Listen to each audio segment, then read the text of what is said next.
Now, for the first time, all the 80s classics for the generation who were born in the 2000s. K-Smell presents Totally Radical 80s. You'll get hits by artists such as The Outfield, I just wanna you today. Culture Club, The Human League, Hall & Oates, Oh, here she come. She's a man eater. Tears for Fears, Billy Ocean, Aha,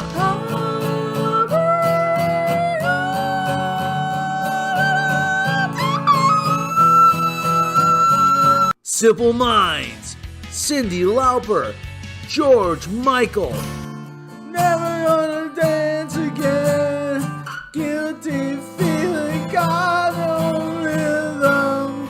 Madonna, Ray Parker Jr., Rick Astley, Together forever and never apart. Together forever two.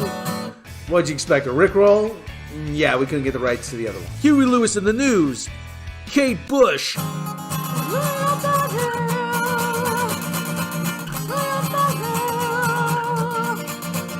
and many more.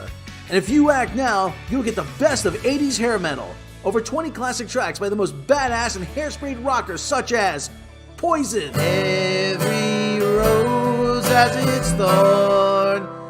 Yeah, it does, Guns N' Roses,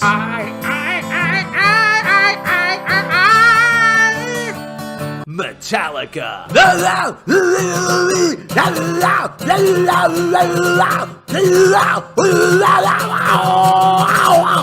and Bon Jovi. New Jersey,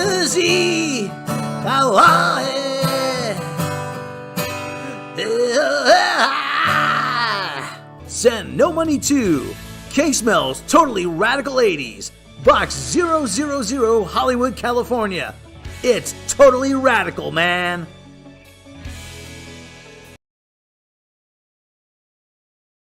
Go, go, go, go, go, go, go, go, go, go.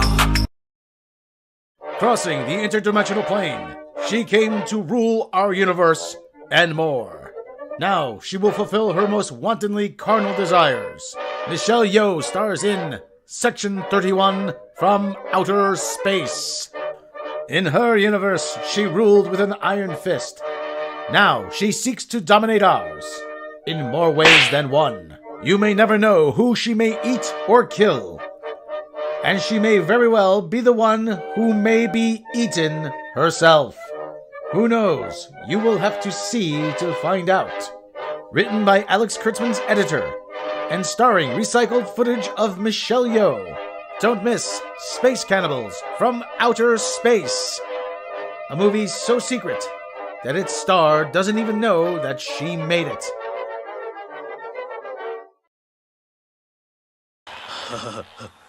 Butt cheeks. Yeah.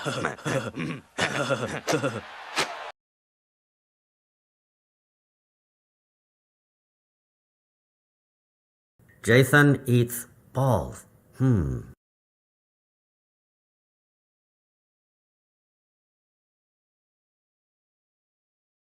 The answer is no. Thanks a lot. No. I'm a nerd. She's a nerd too. That girl over there, she's a nerd. And how about that skinny guy? He's a nerd too. We're all nerds. Let's give it up for the nerd.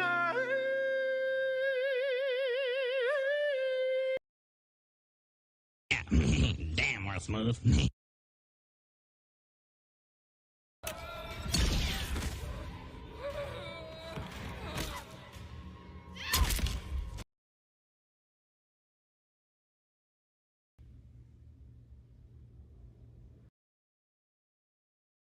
Don't give me the Star Trek crap. It's too early in the morning. Drop the taco. Get in the car. What kind of... No, we're getting pre-bombed. We're getting Brie You're Bomb getting Brie in the Bomb? stream. She told us to drop our taco. She's driving in the thing. Oh, she's got a shooty. It's bigger than her. It's adorable. Have you seen her in the new commercial for that stand mixer show where she's a cook who drives with a shooty bang bang with Vin Diesel? She just I don't know. pictures she's taking down the patriarchy. Mm-hmm. Hello, Buzz and Plug from the UK. Hello. We're going to talk about Star Trek. Brie Bond, she comes in and she trolls us sometimes. Like that. You know, I know, baby Yoda. We're doing the thing. We're doing the thing. We're dropping our tacos and getting in and or car.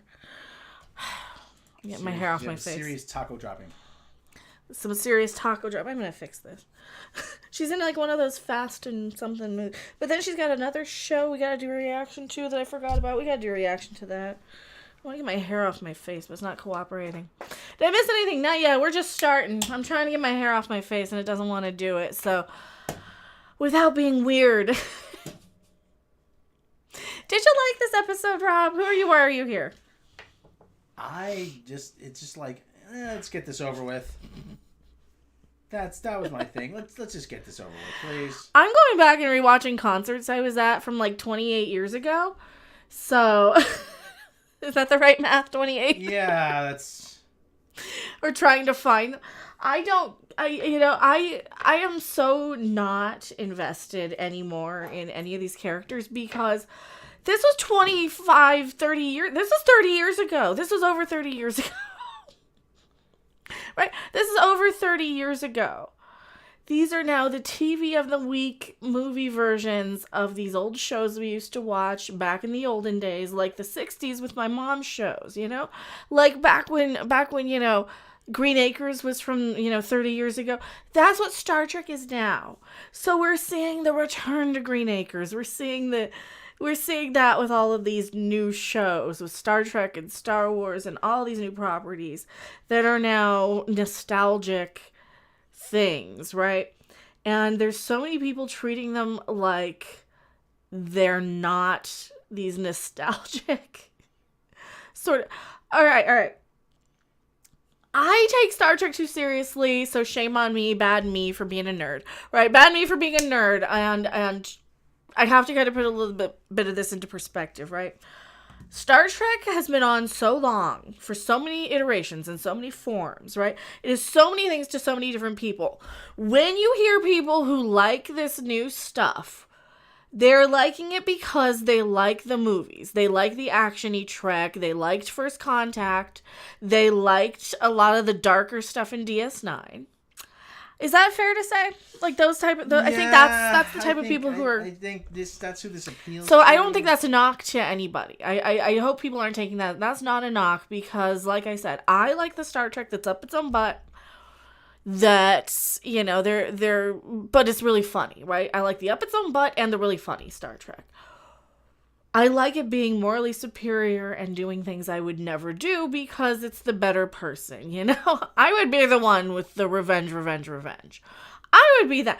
I would write Beverly Crusher to be better than myself or any of this stuff by having her show compassion to the goo lady. By saying, let me try and treat you. Let me try and help you. Let me try and fix you. I don't care that you hurt my son. I can put that aside for a second because I'm a trained Starfleet officer professional. And I, duty, instinct, humanitarian, blah, blah, blah comes first. You can still kind of have some compassion to the kid who's beating up your kid, right? That's what it feels like, right? You can still say, oh, all right, I know why you're beating up on my kid because you're... And this is what I'm not seeing, that level of maturity in this modern day Star Trek that oh. Picard is the anti-intellectual show for dummies now. It is not smart Star Trek, and by any means. You're very fair to say. It is not this smart, intellectual, moral play. That's not the Star Trek we're getting now. No. We're getting this modern day Kurtzman-y Trek. We're getting the action-y... This is what Kurtzman thinks is intelligent. And to its credit, this is what I think people who really, really loved First Contact as their Star Trek, right? And just kind of roll their eyes at so like I can be one of those people. I can roll my eyes at Darmok for like, okay, get on with it, get to the point. He's speaking in metaphor. I can be that person too, right? It's not an entertainment piece of entertainment for me.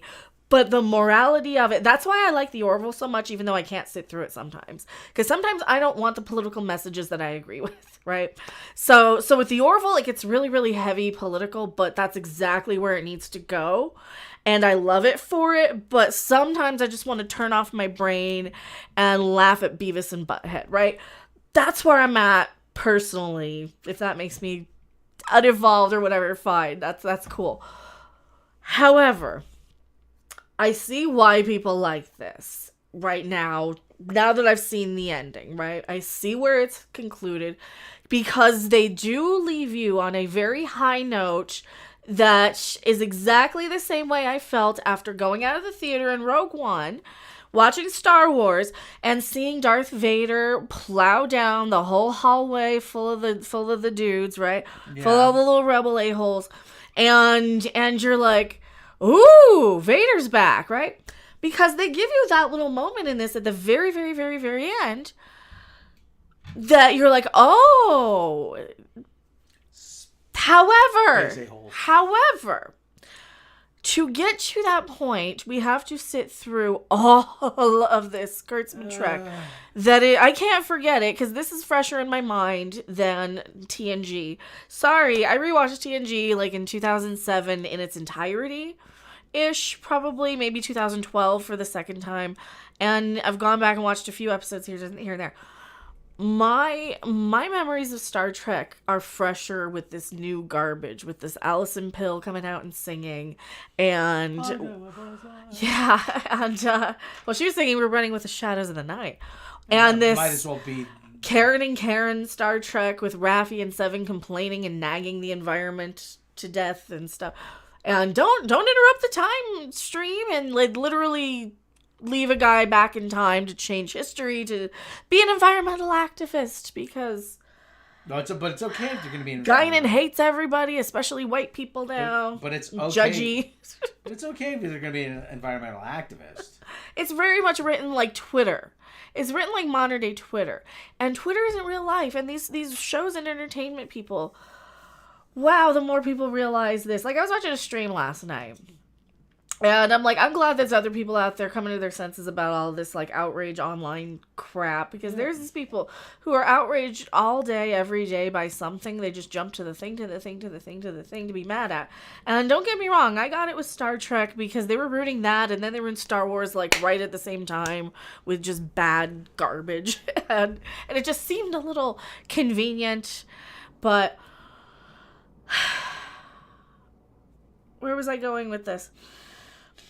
To look at this from, like, the perspective of, I see where the people who don't care about what online they're saying, they're going to enjoy quite a bit of this. There's enough here and there for the people who really don't care, who didn't watch the last 2 seasons. I think if you didn't watch the last 2 seasons, my problem is I did. But if you didn't and you pick up on this one, you're probably going to be like, oh, this is fine. There's nothing wrong with this. It's a little dark. There's a couple of F-bombs here and there. But for the most part, it kind of seems like it's where they would go after First Contact. Right? Is that fair to say? Yeah, I mean, this is really the epilogue to First Contact. That's actually a good. I'm trying to compliment it and criticize it without people going, "Ree, you're a hater. Ree, you're this." No, this really. Or Ree, you're a sellout because no, I did not get a free screener, and I'm not praising it either. So I don't think this really is the epilogue to First Contact, even though we really don't know how the Borg Queen survived having her spine broken. I don't remember that. And she had her spine broken in half, literally by Picard. Okay. Which should have killed the Borg. And then they sent her off and flung her into where? I don't remember. Jupiter. Apparently, they flung her and she landed on Jupiter. So we're gonna have some spoilers. Becca, you could get the free screener. I couldn't though because he blocked me because he said, "Have you talked to just Paramount Online or whatever, Paramount Plus on whatever the Twitter handle?" And I said, I've been blocked for forever. So, yeah. The Queen was supposed to be the one from Voyager. Was it the one from Voyager or was it the one from First See, that's where I got confused. Well, it was Alice Creech. I mean, so it would have to be from First Contact. Right. I would assume. Well, she said, I'm your queen. So, yeah, so it's Alice. It's his queen. And it was Alice Creech, right? Yeah. They brought her back, so... But they brought her back, though, for... No, they didn't for Voyager. It was somebody else. No, it was somebody else. Okay, it was a different one. Let me see, Alice Creech. And this is where it kind of starts to get confusing, because it's when so much canon in so many years. And I've got a lot of stuff floating around in my head, because I'm also, like, a music geek, and I'm a this and a this and a this. So, for remembering... every single detail of every single bit of every single one of these. I think your normies are gonna they're gonna tune in. They might buy it on Blu-ray or something, or they might grab the streaming thing for about a month for free. They'll marathon it.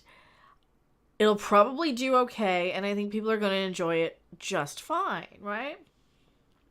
But did I see the Super Mario movie? I did. I should have a review over on there. I don't know if I put it to members only though. I might have put that to members only. Spoiler, there's a recap. Yeah, so spoiler.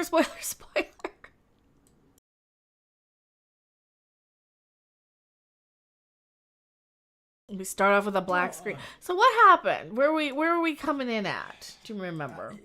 We came in. We were on the bridge of the Enterprise. First of all, it would take a bare minimum of 200 people to run the ship like this. Yeah. They don't even say he doesn't even say we've automated the systems. I don't think they did. If they did, I didn't see it. Listen, in Star Trek 3, The Search for Spock, Scotty had automated the systems largely so that they could run it with a crew from the bridge, but they couldn't do a lot of things. You can go forward, you can go backwards, some to the sides, but don't ask for much more, he said. Remember? We don't even get that. I mean, I like the humor they gave Worf in the whole thing. Like, he's been pretty consistently funny. He's the comic relief. I like that. Worf is good. I like him as the comic relief. relief. Worf is very much in a place where you kind of would expect him to. Yeah. Maybe he's a guy. He's won maybe quite a number middle-aged of battles. middle-aged Klingon years. I don't know how long Klingons live. Well, we're just gonna guess he's like middle-aged. So. Yeah. He's very inappropriate, as always. Data is kind of another balance of the comic relief, like he always was. So they're written well. Data can run the ship all by himself. Well, but still, you need a number of people to run certain systems. I mean, a ship of that size can't run with 6 people. I'm sorry, can't. It's physically impossible. I'm also kind of liking Riker. How he's written in this season. He feels pretty much like Riker, don't you think? Yes. Did we see the Super Mario movie? Yes, we did. Bree. See, I don't want people thinking, oh, you're just a hater, because it's still Kurtzman new Trek. That's really my personal threshold of this is I'm going to forget this until I have to remember it again for the next thing, until we have to deal with this again, and I will be reminded of how annoying the Goo Lady was. Goo Lady. And I'm going to be annoyed about how much violent, dark Dr. Crusher stuff. And I'm going to forget the fun little moments of Worf that kind of go in one ear and out the other, or the fun little Data lines, or the positives of Riker, because of the overall dumb story of revenge and all of the callbacks and all the references that we've seen. Okay, well, didn't they mention something about drones doing on the ship? I don't quite remember. The drones were repair bots on Discovery, which is so inconsistent canonically, in my opinion, anyway, right? Because they're using basically like droids, like Star Wars does, because they don't know the difference between the two. Yeah, they don't know the difference between Trek and Wars. One's Trek, one's Wars. Yeah, and when Alex Kurtzman comes in, he's trying to make Star Wars, is what he's trying to do. Jonathan Aldridge, 20 Doctor Who money. Thank you so much, Jonathan Aldridge. Kurtzman Trek is basically badly written Trek. Yeah. Yes and no. Yes, most of Kurtzman Trek, yes. This was Terry Matalas Trek, though, so it's better written in the places that seem new and original. Yes. I guess that's the best way to put it. The stuff that's new and fun and original, like the new interactions with Worf and stuff, I like what's new, but everything else is so derivative. It's another revenge plot. It's more dark, blah, blah, blah. You know, they're stealing the ship again. It's the Battlestar Galactica plot again, where they have the ship's network. That's Stealing my issue with it. No way. Stealing the ship. Okay. Thank you. Search for Spock. Okay. Literally, it's they pull in different. Okay, Search for Spock. Another revenge plot. Wrath of Khan. Another this. Another overacting. It's like, and then we bring in a little. It reminds me of you just Borg. feed in a few scripts into the AI. Like you take you take your favorite Star Trek movies and blend them all together. This is like. It reminds me of when the Butthole Surfers did the song Pepper and Beck did the song Loser. Like they hit all the same points of it, but it's kind of a different song, but it's still the same kind of song. Because like, and here's the talky bits, and here's the backwardsy bit, and it's got the weird drum thing, and it's still the same song, but it's completely different.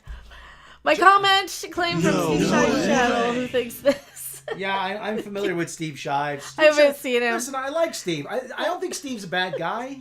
I think Steve has some really good content for Star Trek and other stuff. He's a really sharp individual. But as far as the Kurtzman era of Trek goes, I disagree with him on a lot of stuff.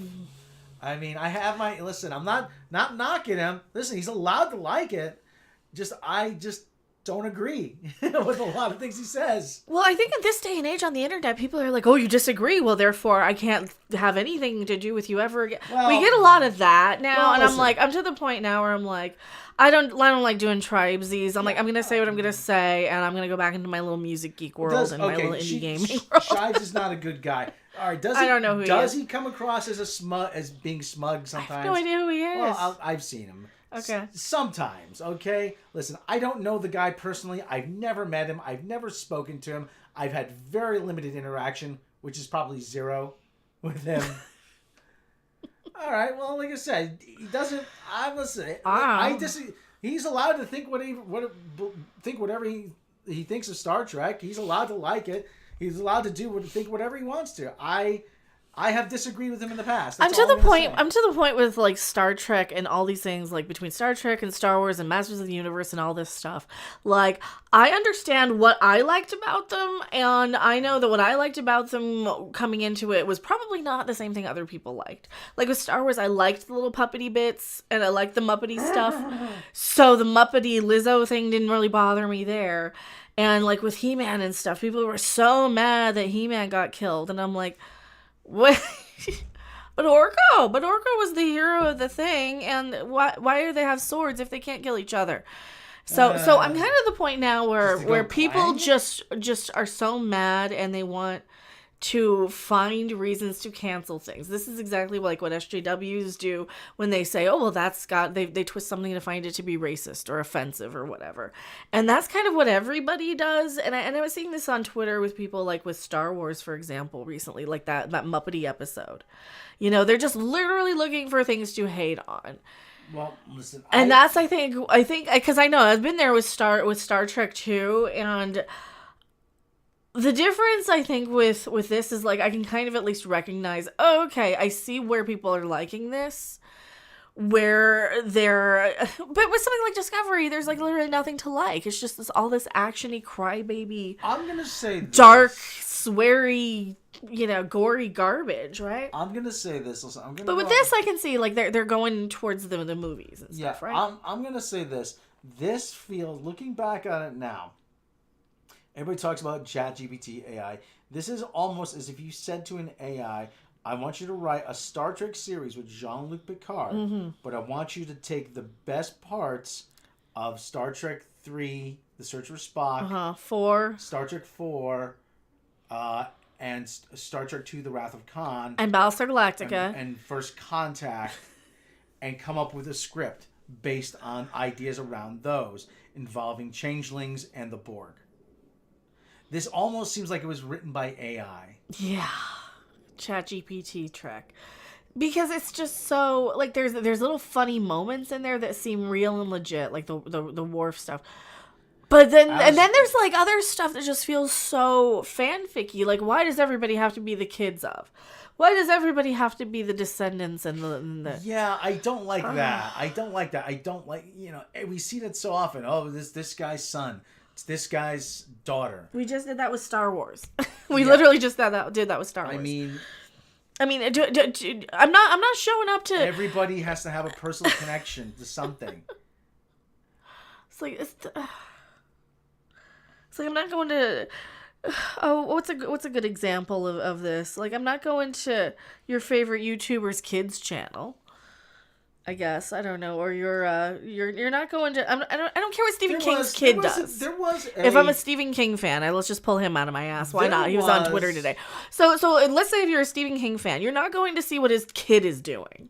You're going to read what he says, right, and what he does. I don't care about the kids of these characters. There was a sitcom years ago. There was this guy, Alan Thicke, and his daughter on the show were so excited they were going to see Frank Sinatra. We're going to see Frank Sinatra. See Frank Sinatra. They sit down. Please welcome Frank Sinatra Jr. Jr. And it's just, that's what it's like. I'm like, you're sold. Wait a minute. Hold on. I pay for Frank Sinatra. I don't want to see Frank Sinatra Jr. To be fair, Frank Sinatra Jr. is a singer in his own right. Yeah, I know, but still, I mean, so you want to see the real deal, you know? Where was Raffi's kid? Who cares? Oh, I think they showed the grandkid at the end. Yeah, they did. Oh, but yeah. So, like I said, there's some things that I like about this, but there's some things I really don't like about this. Yeah, butts unplugged. Yeah, a lot of people don't feel the same way. I feel the same way. I do not like what's going on with this new Trek. I really don't. And signing off on this, it's still this dark, violent, you know, cringy. Like this guy, he's like, oh, I'm a cook. I don't know how to fly the thing. Okay. That's typical. That's a very. That's such a tropey thing because we had that type of thing in. They did it better in Stargate where they were kind of pulling everybody who had the gene therapy who could fly the little puddle jumpers to anybody who's had any flight training. But that was a little bit different, you know. Like this is just I'm just a cook. I can't fly it. Well, you're our pilot today. 7 would be like, well, is anybody hungry? Go make us something to eat. I will take the flight helm because I'm the most qualified to do so. She would be more efficient than that. She wouldn't be like, you're our guy and we're going to pump you up and here's moral, blah, blah, blah, blah, blah. Usually, so that's a scene I have a problem with because it's so darkly lit and this is so new Trek, again. Usually what you do in that situation, you look for someone who's the most emotionally stable. Yeah. And you says, whoa, I'm not... No. I'm just a cook. Here he is. Here he said it. Cook. I had lunar flight class training, but I didn't finish. I'm just a cook. He's just a cook, Rob. I remember a scene like that. I remember a scene like that in 24. There was a kid down like in the bowels of a submarine. Jack Bauer said, "You're gonna have to take out the terrorists." I'm just a technician. I joined the Navy to pay for college. Well, now you have to do. I don't want to kill anybody. Sorry, but you're in a tough spot. If Malice wants to know a certain supervillain's secret identity for realsies, then he can bring me in as a consultant on whatever his next gig is. Because I have no loyalty to anybody anymore, and I want in, and I'm tired of these games and behind the scenes these things. Seriously, I deserve some, I deserve to have an in Hollywood just like everybody else does. I can call him when I can see him, and if you would have told me we were playing a game, then I would have played ball. But no. I don't really like where a lot of this new Trek is going, personally. A lot of people don't. Still, because it's still very dark, gritty. I know they're trying to showcase her as a leader here. She's like, yeah, I'm going to be a better leader here than, it just seems so inefficient. It seems so not her and so inefficient and... Okay, Neelix. Hello, Anthony Way. So how are we doing? I just, like I said, it's... This thing. This new Trek. Were they on the ship with the Voyager when they got back to Earth? Yeah, that's in the museum. That was in the museum. Voyager's in the museum. Well, that one, they couldn't steal that one for some reason. Well, they need something with a cloak. Well, they just stole the cloak. That's the thing. They stole the cloak out of the Klingon ship instead of instead of just the Klingon ship. Instead of stealing the ship. Well, I guess they wouldn't notice the ship would have. I don't just steal a freaking Klingon ship. You got a Klingon who can read Klingonese or whatever it is. Well, then they couldn't have the scene where the LaForgery daughters are going in and shooting the cloak to deactivate it. So why are we no longer cloaked? So that guy's Neelix. Yeah, he's the Neelix. He's the Neelix. He's their Neelix. He's their Neelix. Aliens are always Neelixes. They're asking Beverly to do something, and she really, there's a line where I'm like, she should have said, "Damn it, Jean-Luc, I'm a doctor, not a comm officer. I don't know how to do this." Damn it, Jean-Luc, I would have done that line, and they don't do it. Damn it, Jean-Luc, I'm a doctor. I'm not a helmsman. I'm not a tactical officer. Damn it, Jean-Luc, I'm a doctor, not a tactician. I'm a doctor, not a tactician. Not a weapon specialist or whatever. I'm a doctor, not tactical. Damn it, Jim, I'm a doctor, not a bricklayer. Damn it, Jim, I'm a doctor, not a carpenter.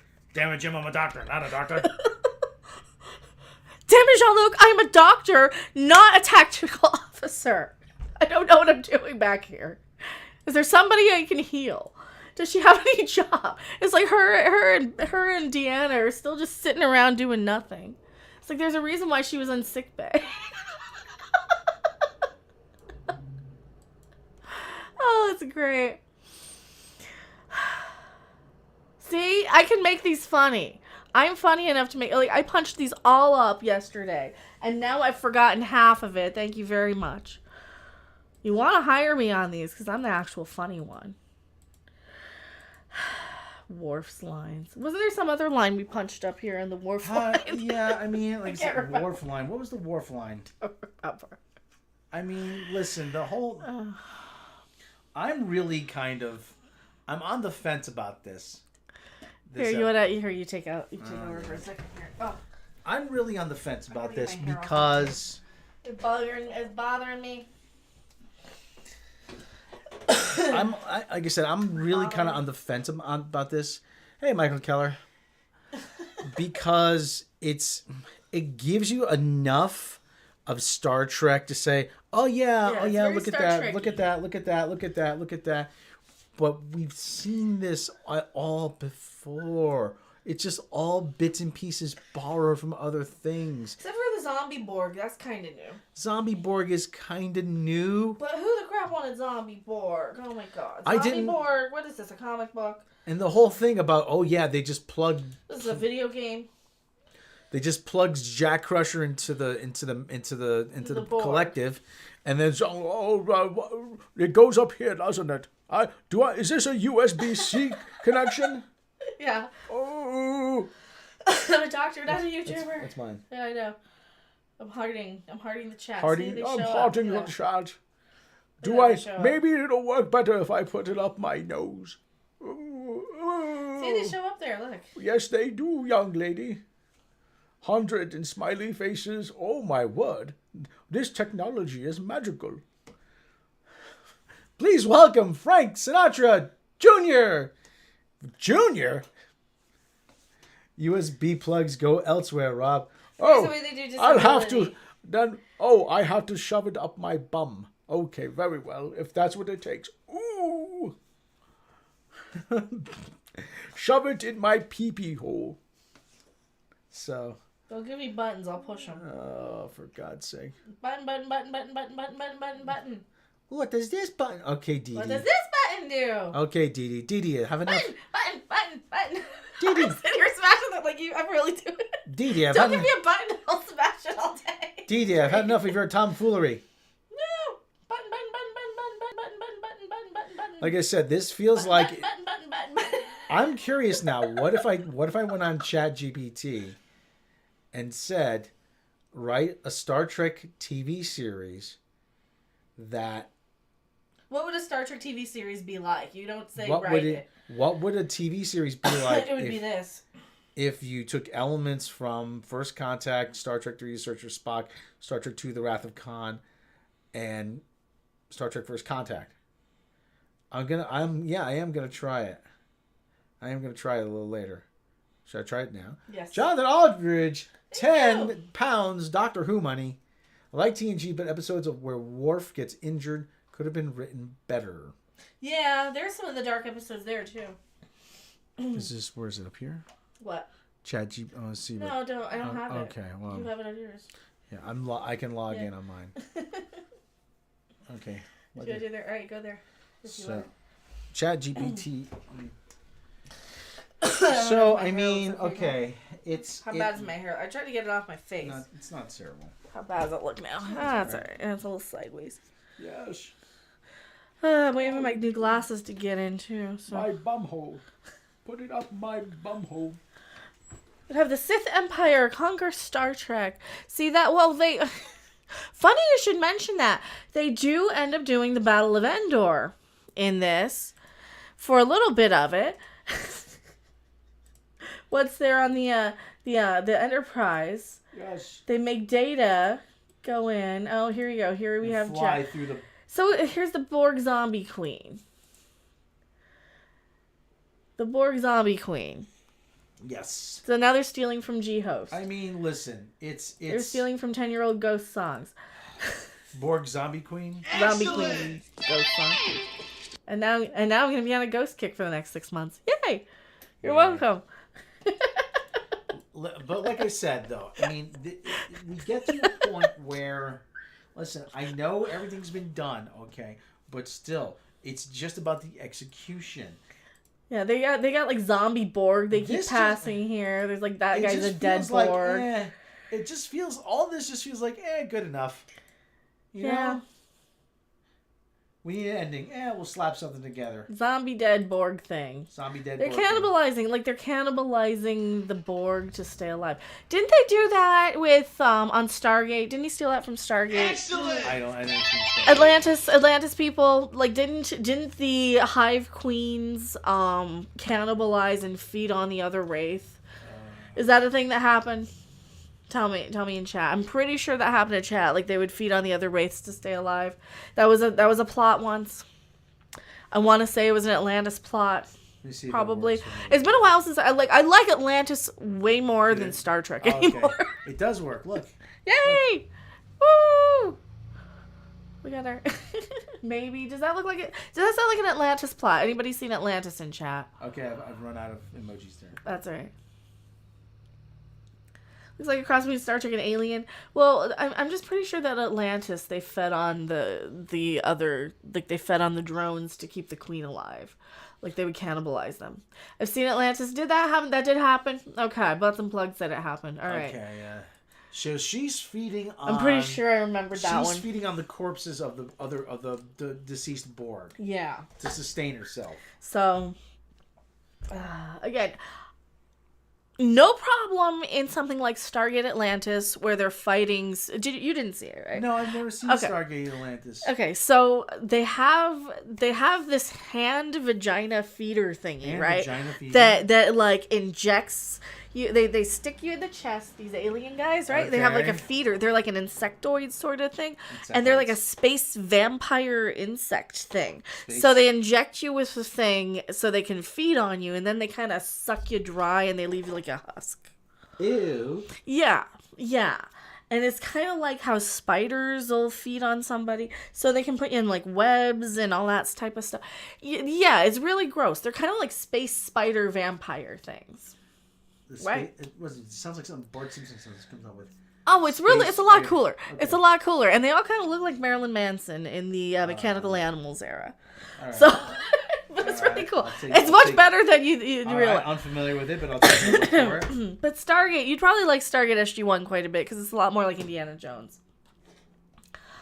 So yeah, that kind of happened, but then again, the Wraith were kind of like inspired by the Borg anyway because the Hive, the Collective, blah blah blah blah blah blah blah blah. So Rob has to see Stargate Atlantis. Well, he has to see Stargate SG-1 first. So I've never even seen the movie. Future Janeway did blow the Borg Queen 1 Unimatrix 0. In the Unimatrix, did she blow her up? I don't in remember. Unimatrix Zero? There was a confrontation with the Borg Queen. I remember something about that. Something happened with the Borg Queen, but it wasn't this Borg Queen. It was the Borg Queen from the other universe, right? Or from the other quadrant, right? Because each little sections of Borg have. That was where I forgot. See, and this is where. This is one of the problems with having these shows that have so many years and years and years and years and years and years and years of canon, is when you're somebody like me and has watched a lot of these shows over the years, you start confusing them and you start kind of just remembering the best bits or the worst bits. And I think this is going to be one of those that's going to be remembered as absolutely nothing unique or special. And, oh yeah, they did put them all back together for about a minute in the last episode to try and set up that new crap.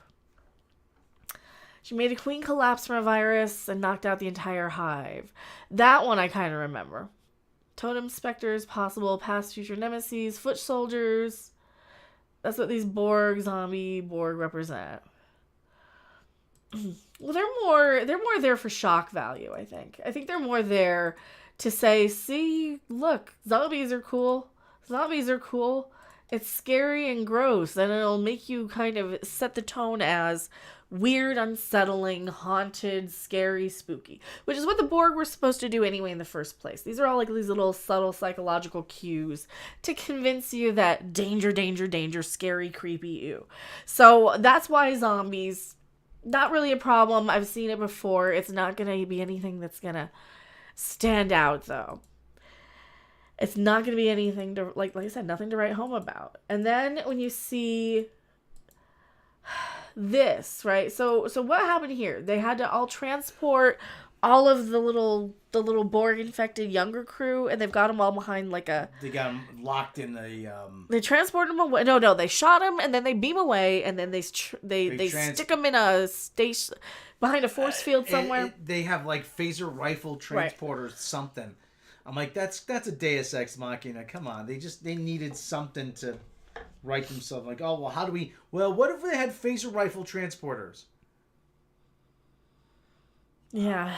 I mean, that's something we've never seen in Star Trek before. I'm not saying it can't really exist. SG-1 is so much better than New Trek, isn't it?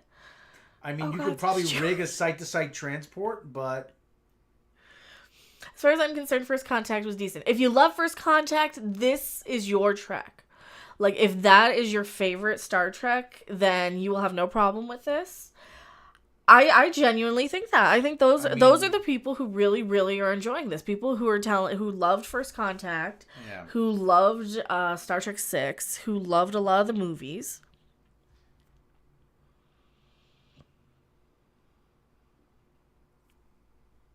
But, I mean,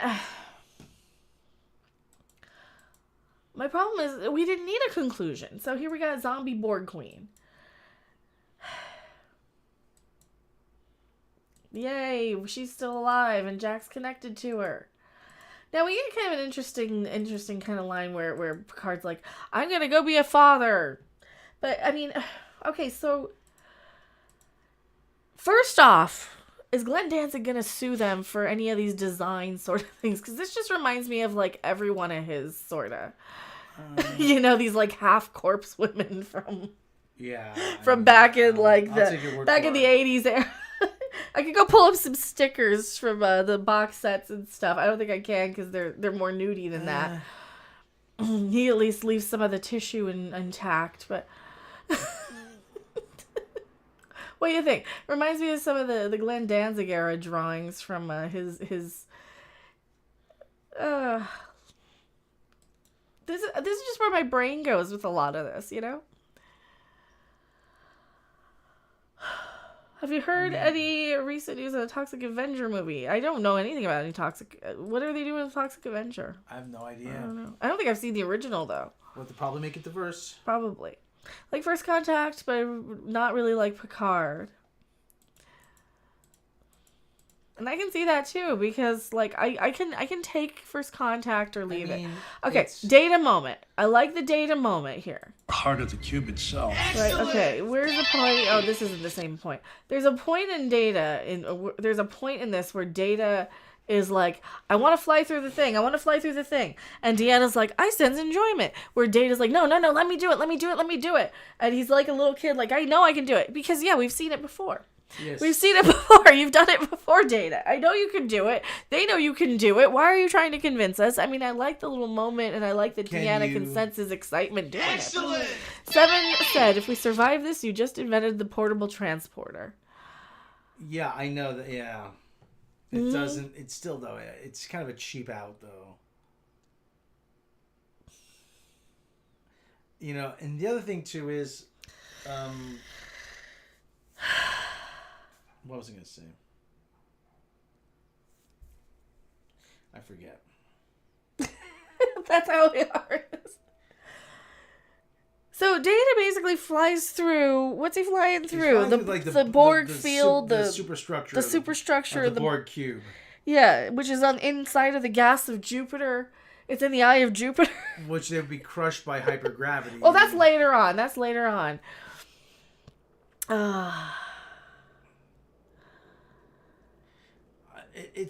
The Sona had drones that could do that in Insurrection, shoot and transport people. Yeah. Okay. Yeah, I don't even remember that one. I don't remember that one. So. And that's another problem when you have so many. And like, this is one of the things that I really, that kind of bothers me as a fan of these things, is because after so many years, they all blend together. Yeah, I mean. And after so many franchises, after so many things, because you know you're gonna be like, I know I've seen this somewhere. Yeah. I know I've seen this somewhere.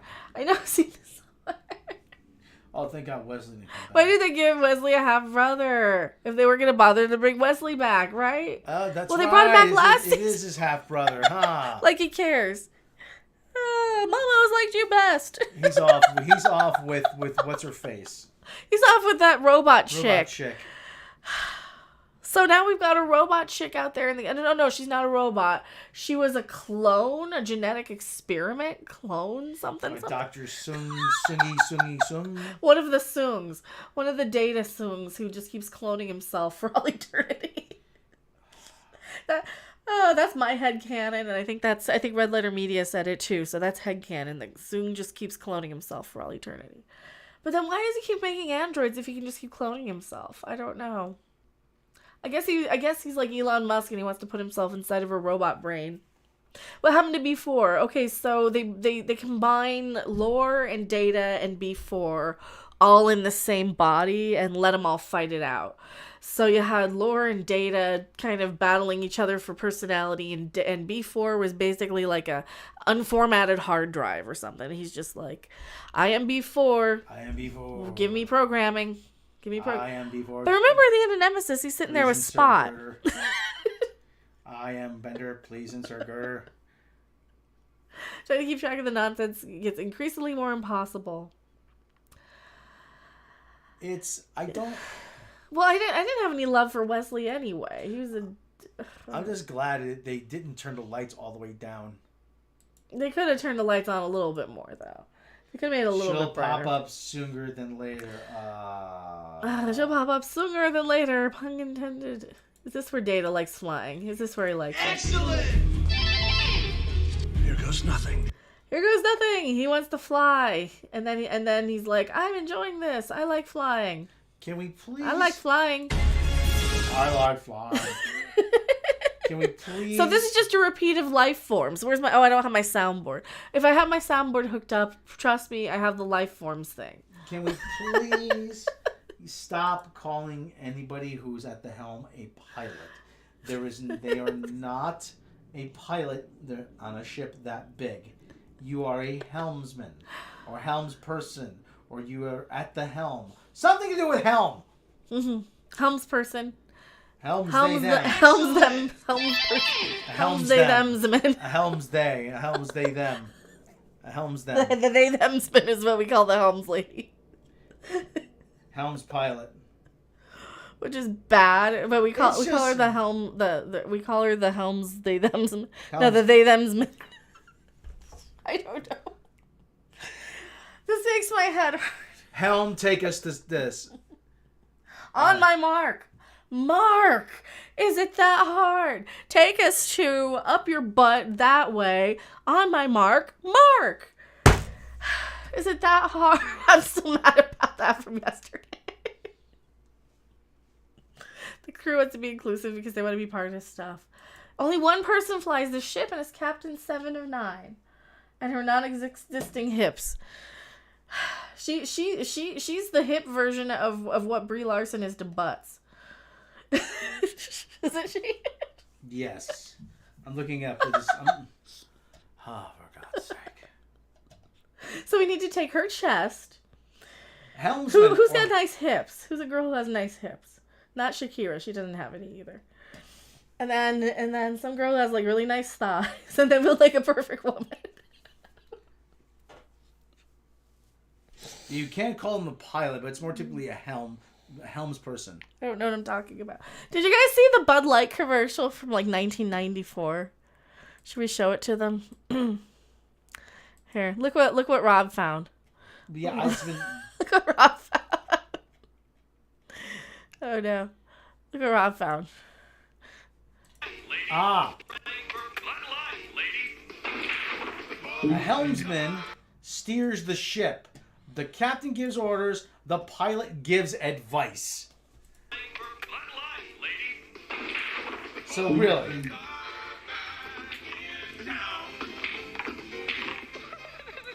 I have to use the men's room. Go. Well, don't in here. Excuse me, everybody.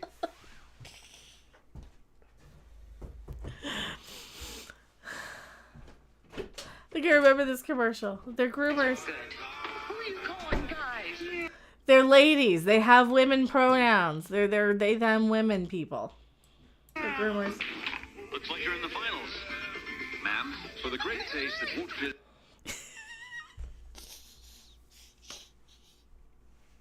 Oh, you don't know who they're advertising. Down. Make it a Bud Light. This is not brought to you by Bud Light. Defending ladies pool champion? Yes, I am.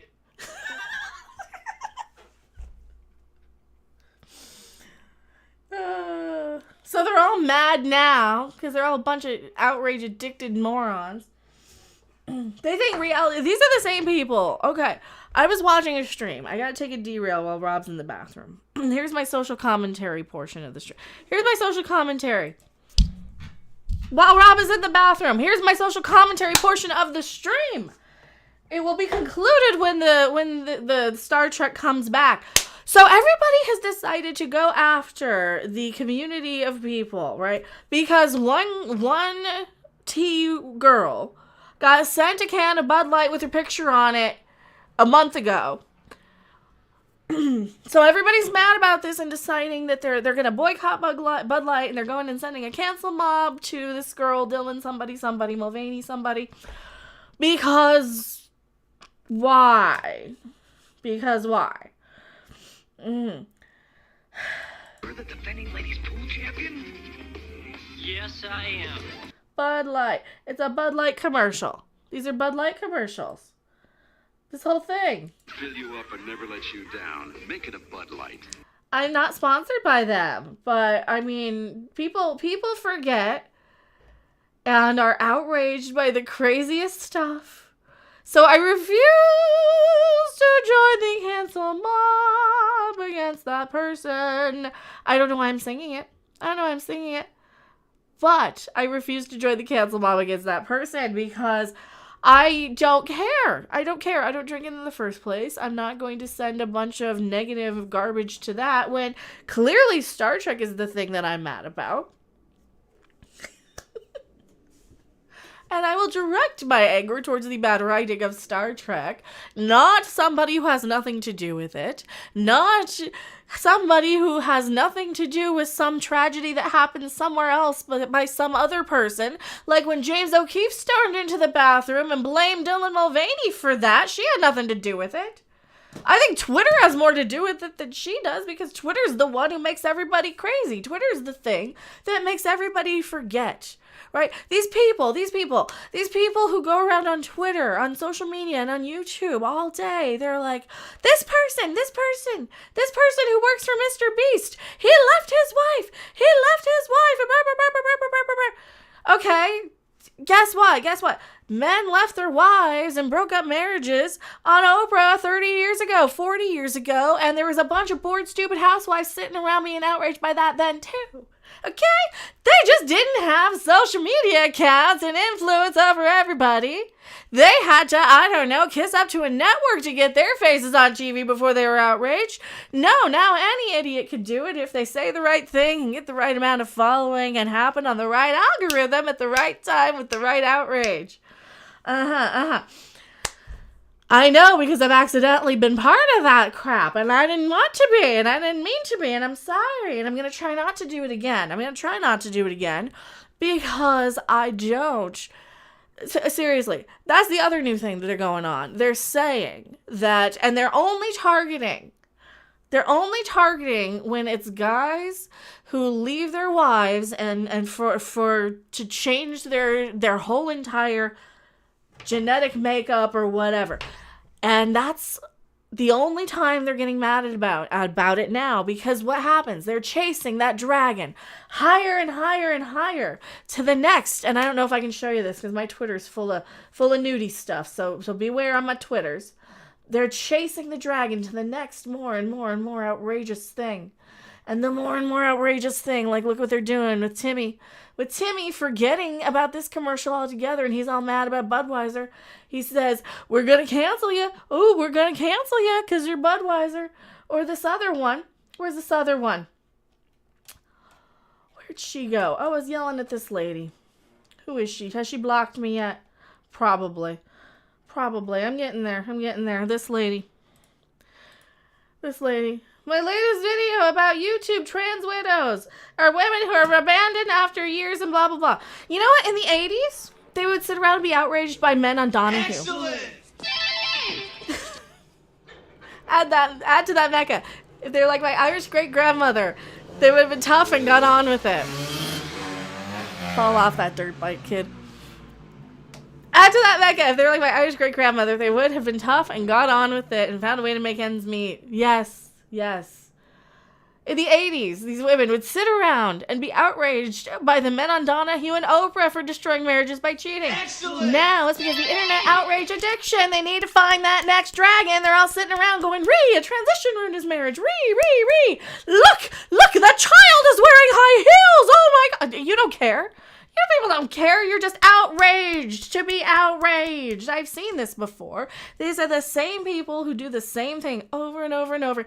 But the problem is we have it fed into our veins while we're sleeping because it appears on our cell phones.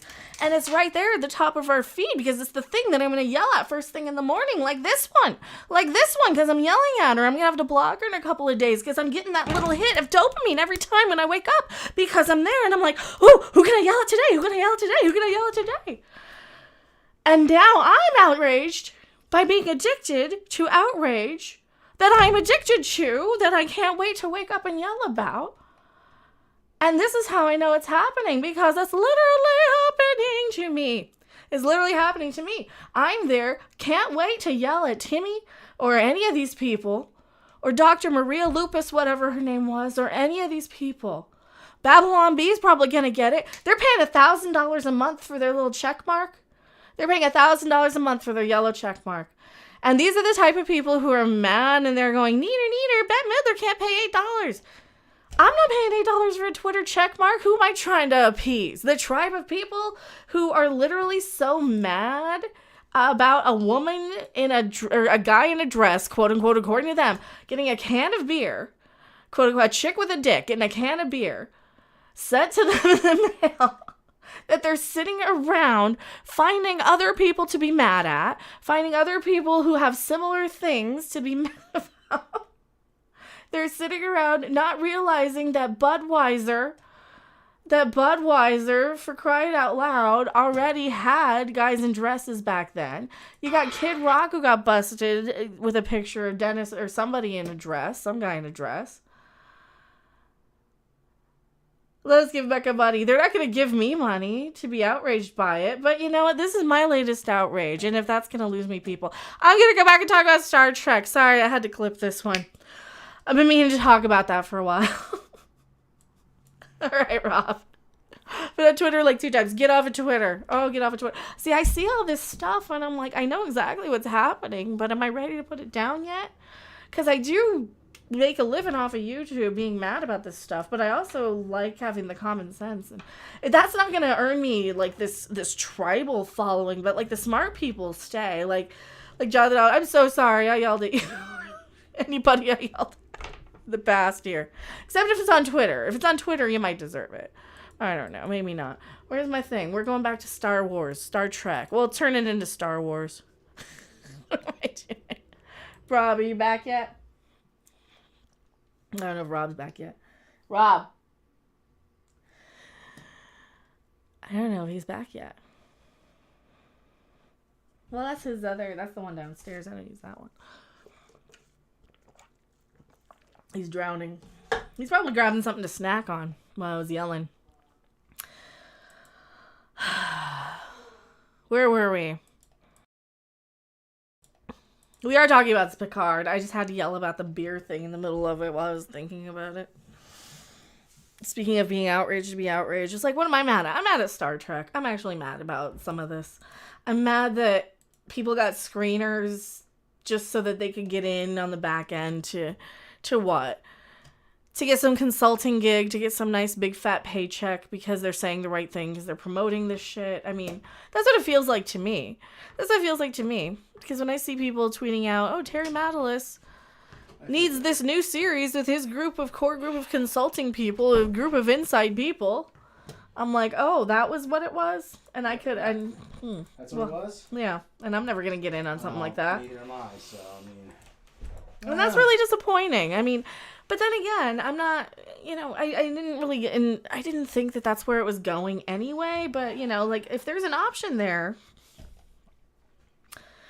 who knows?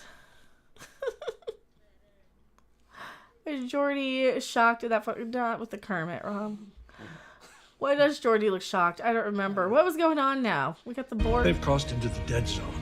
Dead zone. Oh, okay, yeah, they're gonna go die. They can't see them now. Bad choice of words, Data. So this is where Picard had to plug himself in, right? Picard has to plug himself into the Borg. And something happened with Riker and Worf. Do you remember? They were trying to find Picard. They got separated from Picard. They were trying to find where the beacon was coming from. Remember? So they could sever the transmission to the fleet. Okay. So that's... So there's a beacon there. All right. I forgot about that plot. Oh, because there's so many things. There's so many little moving parts. Different threads. Yeah, so many different threads, so many different moving parts. And then you've got Sydney and those people who are there trying to kill the cloak on Seven's ship.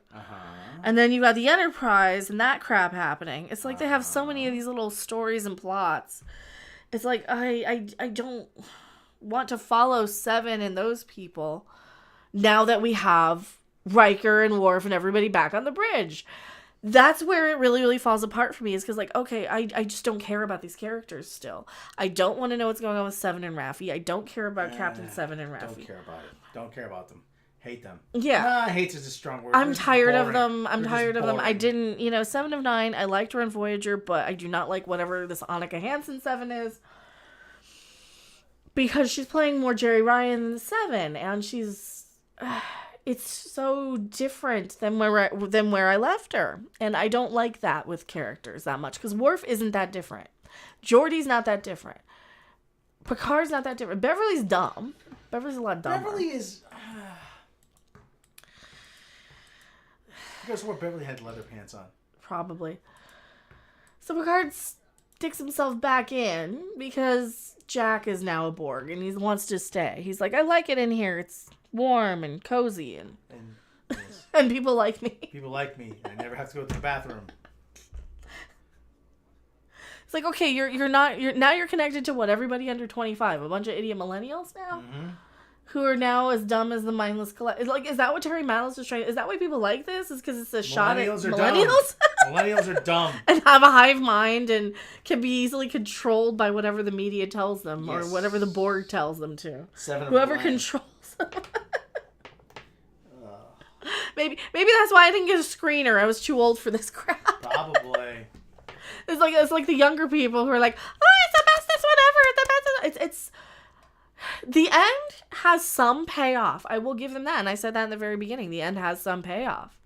Jack was groomed. He was groomed by the Borg. So now his daddy's like, I'm going to stay with you as long as I can because I love you and I'm going to be with you forever and you'll never be alone and you'll never walk alone. I don't ever walk alone. I don't know the words to that, or the millennials are not dumb. Well, I'm saying that he thinks that. I'm saying Terry Matalis thinks that because they're all this hive mind collective in this for everybody under. Well, that's not a millennial. That's a Zoomer. That's a Zoomer. That's what I meant. Zoomers. He says that Zoomers are dumb. Mm-hmm. I'm getting my thing wrong. The Borg art Kiwi comes later. Oh yeah, we talked about. Well, we didn't talk about that part yet, but we are gonna get there. Like I said in the very beginning, the ending leaves you on a high note, but getting there. I'm glad I waited there today till today. It gives you the ending it kind of deserves. But no. Well, it gives you the ending that some of this deserves, but some of this I just don't give a flippity flip about. You don't want to. You kind of want to see them all together, and you know. The soundtrack for Picard was really good. Tyler Tarantino. It was recycled from TNG. Yeah, I mean. Well, the ones I liked. Yeah, because like at the very end, it's like do do do do do do do. Like Star Trek. Star Trek's over. So they trick you into it with the little musical cues, but so I liked that part of it. The rest of it I couldn't remember. Excellent. I don't remember any of it. Do you remember any of the other? Not really. They did do a thing when they first showed Tuvok, but it was changeling the Voyager theme. Yeah. Boom boom boom boom. Boom, boom, boom, boom, boom, boom. So we're 40 minutes into an hour-long thing. Really, okay. You can skip half of this episode. You can skip the Borg zombie queen crap if you just want a nice conclusion to a lot of it, right? The last half of this episode is pretty decent. I don't like that it's decent. I would much rather sit here and tear it a new one for that. However, there are some decent moments in this last half. I'm like, oh, look at that. Oh, look at this. Oh, okay. Oh, okay, here, right? But the stuff that takes so long to get to, right? So they bring him back. Everybody's reunited. Everybody's happy. You get our little moments. You get, like, this stuff. This I liked quite a bit, right? It's just everything to get through that, wading through the goo Klingon lady and Amanda Plummer and her acting and the scenery. It's like, seriously, Amanda, you need to gnaw on the microphone a little bit more. Come on, because you're running out of scenery, for crying out loud. It's all CGI is what I'm talking about. This lady overacts so much. But that's kind of fun to watch in some ways. It's like when somebody will take that and just edit that together, I will watch that. I don't know so much about the rest of this, though. I don't know so much about the rest of the series. I didn't like the revenge plot. Listen, it wasn't necessarily a revenge plot. It was a revenge motivation. Yeah. For the freaking... Oh, damn it, I hid somebody. Oh, I'll get you. Why? Quit hitting. Button plug. No, I was scrolling. Unhide. No, you just timed him out. Sorry, don't go anywhere. Oh, sorry, Rob's a dummy. Don't go anywhere. Sorry, Rob accidentally did it. Don't go anywhere, Butts Unplugged. That was my bad. You can't undo that. I can't undo it. I'm sorry. They gotta wait it out. Just don't sit tight. Don't go anywhere. I'm sorry. Rob's a dummy. Yeah. I tried to undo it. Well, he's not hidden. He's just just timed out. It's just my big meaty fingers. Go to channel. You might have blocked him. No, he's just timed out. No, it's timed out for 3 minutes. Okay, yeah, you just timed him out. Just timed out for Don't block people. Well, I do this to when it gets behind, and then... Well, don't. And then... Don't. Here, well, here, let me Close that window. It's getting kind of warm. Let's do this then. Yeah, do that. So you don't scroll. So that's my bad. Close that. 2 I'm days. sorry. We're very sorry. Rob's a jerk. I'm sorry. I'm awfully sorry. I'm so sorry. The Borg Queen was Jack's mom and said Beverly someone would have given her a hug. Yeah. Beverly wasn't a good character in this. Beverly was awful in this. Like, they really ruined her for me. So then we get this little scene here where they're like, we're going to beam out all of the stuff, all of the goo from these people, whether they want it or not. They're filtering out. They're filtering out all the Borg goo, DNA, changeling Borg mess. So is it Borg or is it changeling? Changeling. Is it real or is it Memorex? I couldn't tell you. They're Borg changeling guys. I couldn't tell you.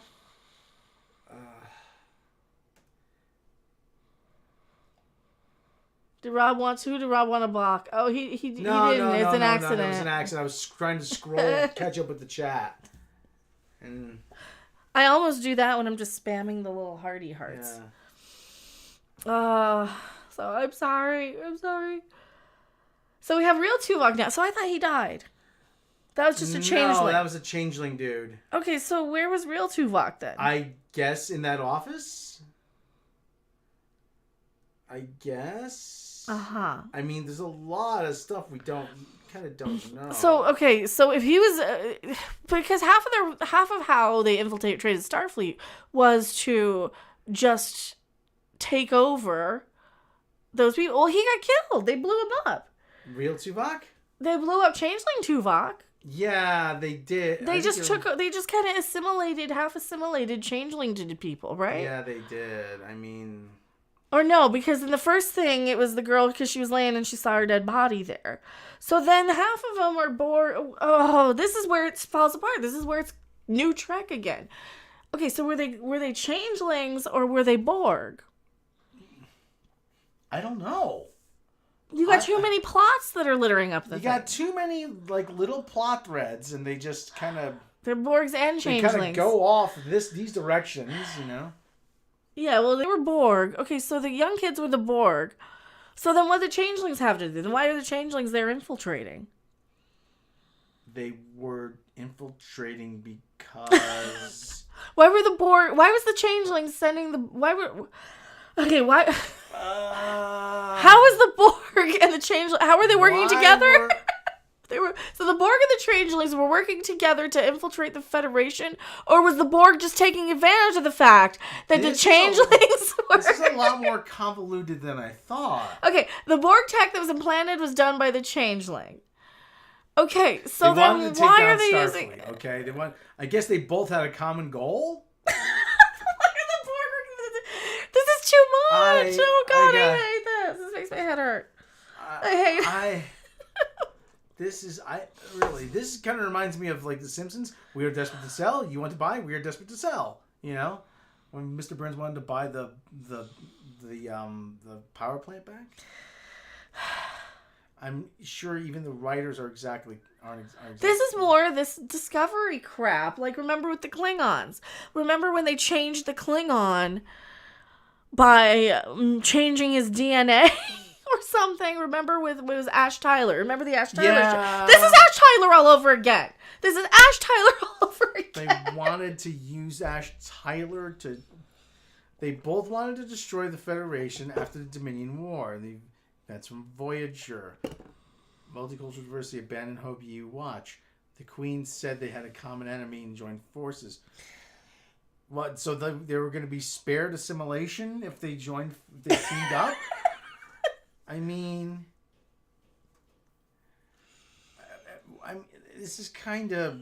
How did the Borg Queen find them? When did this happen? When did the Borg Queen was sitting there on Jupiter for how many years? For 30 years. When if she tried to assimilate somebody and get off of there and was she on Jupiter? Yeah, or in the cloud, right? She was in that ship. Where was the ship at? They were parked in the They were parked in the ship. Okay, so Wouldn't somebody be... Why would she still be sitting there just until Jack gets there? What if she... If they had any contact with the changelings to... This is almost as bad as, like, you know, the... Remember, like, the first in the Star Trek, in the J.J. Abrams movie? No, yeah. The Romulan guy, Nero, he just sat and he waited for 25 years. Doesn't matter. Yes, it does, because they're trying to make me suspend my disbelief. And when I ask too many questions, even in a post 420 haze, this is what it doesn't make sense. Because if I can't put two and two together, if you can't simplify this, if you can't make this make sense, if it falls apart with one question, if some random dummy on the internet says this, and Rob will see it and you guys will see it, right? You have to be able to suspend your disbelief. You have to keep it simple enough for people who might be looking down at their phone to kind of come in and be able to go point A to point B without needing to read an entire book where they left it out. Like, this is what we talked about with Mandalorian, where you have to go and read a book to know that Rey had some damn flight training because they retconned it last minute. One of the things you say, and one of us say, is it should be... Sometimes things should be summed up in one sentence. Okay, so she couldn't move anywhere after Janeway put the virus in the collective. The tie was so severed that technically the Borg were dying. Okay. Okay, yeah. So if the Borg were dying, how did they hook up with the changelings then? I don't know. Why wouldn't have they tried to get the changelings to... why wouldn't have they just hitched a ride? Where do they figure into this? I mean, how did they communicate? How did they find each other? How did they meet? Did they meet at a Starfleet mingler or something? Were they at an Academy mixer or what? I mean, did they meet at a convention of people who were screwed over by Jean-Luc Picard and the Federation? I was also screwed over by the Federation. Welcome enemies, the big banner. Welcome enemies of the Federation. AI wrote it. It has to be AI. Did Smoking Love Weed while watching this help at all, Chef? I guess. Chef says she did. I'm just waiting for Butts Unplugged to come back so I can... I'm sorry. Profusely apologize to him. Oh, sorry. Rob's a jerk. Don't time out people. Well, like I said, my big meaty fingers timed it out. My problem is, okay, so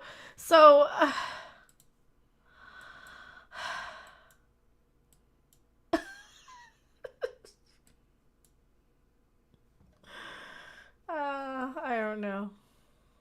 Am I on live chat? I'm on live chat. So Stefan wants to resign. Mm-hmm. She's like, I want to resign. I don't want to be in Starfleet anymore. I'm not cut out for this. And Tuvok, like, this is a good Tuvok moment. Tuvok's like, before you resign, here's the thing from Shaw. You might want to shut up and listen to this, Seven. Yeah, you might want to shut up and listen to this. Before you hand in your resignation. So she's doing the thing where she's like, I'm gonna resign, and he's like, here she is, and I'm gonna recommend her for a promotion. You know, because he goes through she's reckless, and she's horrible, and she's offensive, and she breaks rules, and maybe these rules need to be broken, and she's moral and loyal, and blah, blah, blah, blah, blah, and I highly recommend her promotion, which you know is coming, because he promoted her in the field, and we already saw it. Right? Right? So Tuvok gets a very good Tuvok-y line. He's like, request denied. Is this here? Resignation denied. Yeah. Captain. Yeah, that's very Tuvok-y. That's good. I like that. So there's like 3 or 4 really good, solid moments at the very last half hour of this.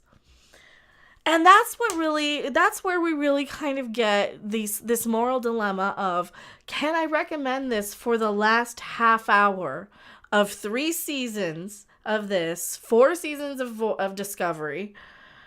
I couldn't tell you how many of Lower Decks. Can I recommend this? Tim Russ is actually a very good musician. Yeah. And Tuvok came back, right? Like, we got Tuvok. We got this weird, like, Raffi and Worf thing going on. I don't know what's going on with them. I don't like it. It's weird and creepy, and I don't like it.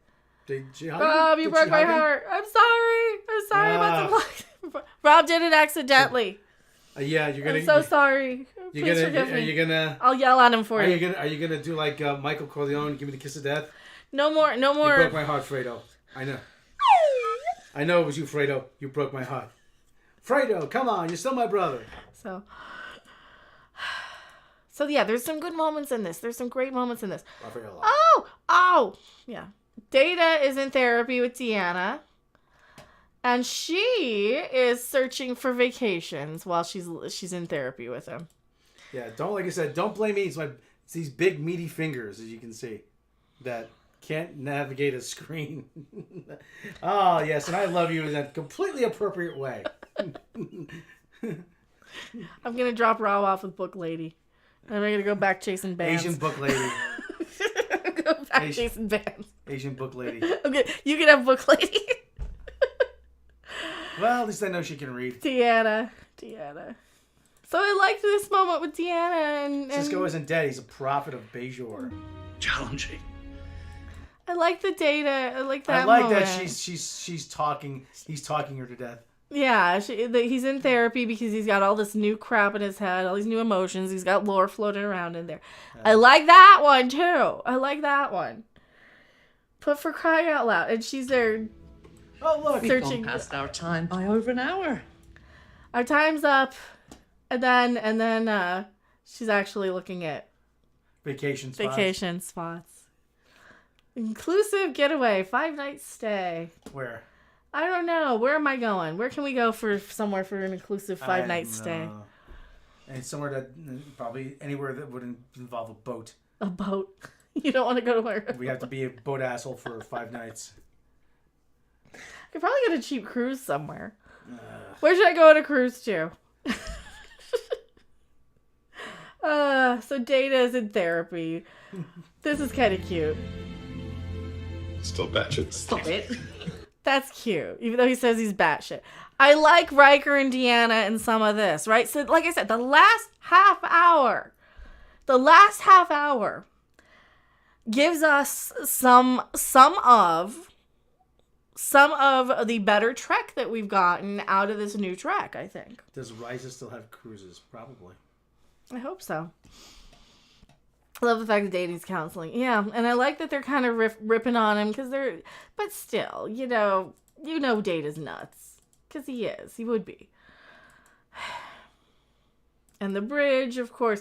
Like, they're really letting you kind of linger on a lot of this. I think they're dragging it out because... They're giving it a proper send-off. Because it's like, you had to sit through all this. Don't sit through the rest of the crap, though. I gotta tell you, do not sit through... It's just... Unless you really, really care about Jack Crusher, unless what you've seen of him is interesting. Mm-hmm. You're not going to care, though. Just long story short, Picard and Beverly have a kid. He's captured by the Borg. They're going to find him. Come in on this episode. You should be fine. You don't have to watch anything besides TNG to like this. 4 seasons of Discovery has nothing to do with it. Yeah, well... Yeah, but see, it's in my head, though. Yeah, you can't unsee it. I can't unsee it. And the Picard, at least the 2 seasons of Picard. So skip those two. It gives... This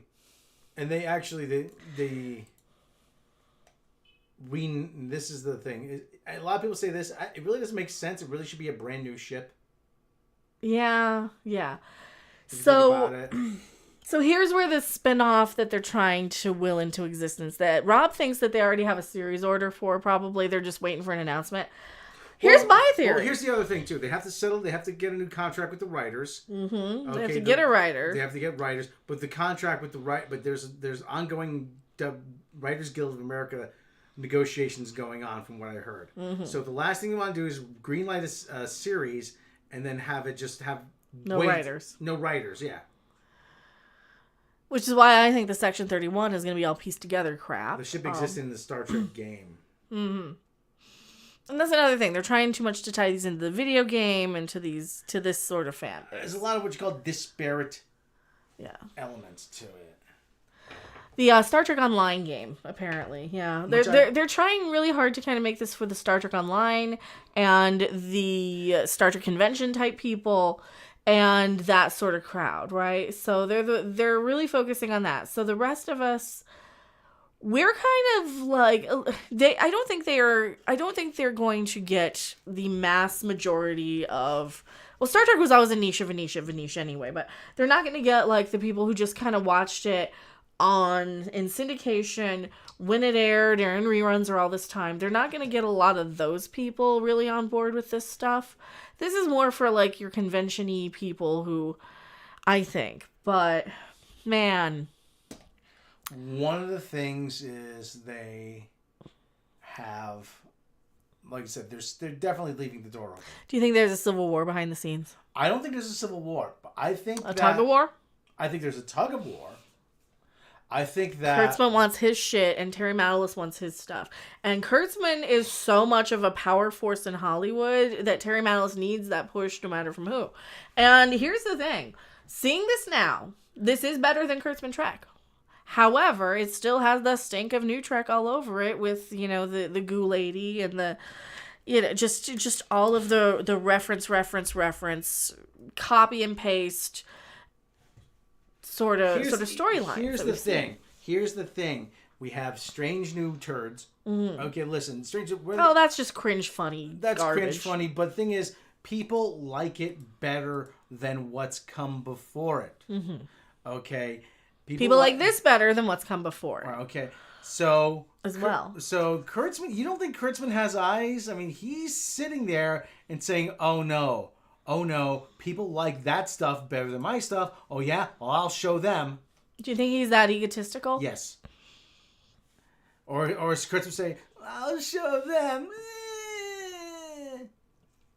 Do you think he cares that much about Star Trek? He doesn't care about that much about Star Trek. He cares about his job. Well, he's going to be tied to this crap anyway, no matter... Yeah, he's got another 2 years. He's got another 2 years to go. Or 3 years, whatever it is. But the thing is, he desperately wants his stuff to be liked. Yeah, and I think he wanted to drop his announcement of his Section 31 and his Starfleet Academy crap before the ending of this, just to kind of overshadow anything and any momentum that this will get from the last little hangers-on, the people who are like, I'm not going to judge it until I see the whole thing. And now that I've seen the whole thing, the last half hour is really the only really, really good part. The rest of it is still New Trek.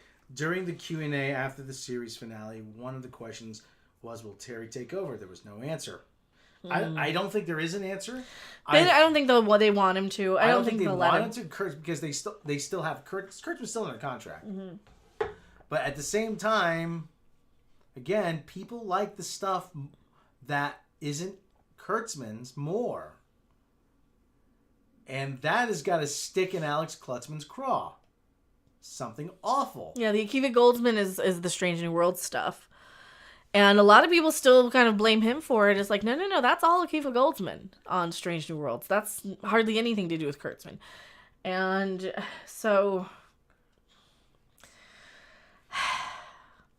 This is where I have kind of the issue with it. Here is the thing. There are parts of each Stranger Worlds and this that you like. Mm-hmm. But it's going to take a long time for Star Trek to climb back to where it was. Yeah, these are baby steps, but it's as long as Kurtzman's there, he's going to stick his big fat nose into things. Yeah, because they're fixing the Klingons for the most part for Strange New Worlds, even though they're not flatheads. But well, fine, whatever. They're closer than they were. They're not the Klingons from Discovery. My Klingons were good. Fine. I mean, yeah, I get it that there are some Klingons that are out there with regular ridges, and that I'm just going to pretend that they're them until I throw a temper tantrum about it. Okay, yeah. Until I know that they. Because then they're going to do something like, oh, yes, and we have this retrovirus, but we changed our appearance cosmetically to look more like this. It's going to be something stupid or whatever.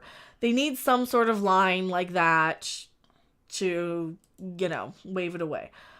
This I'll see that I'm hovering on. You've got Picard and Beverly and their dumb kid in a shuttle.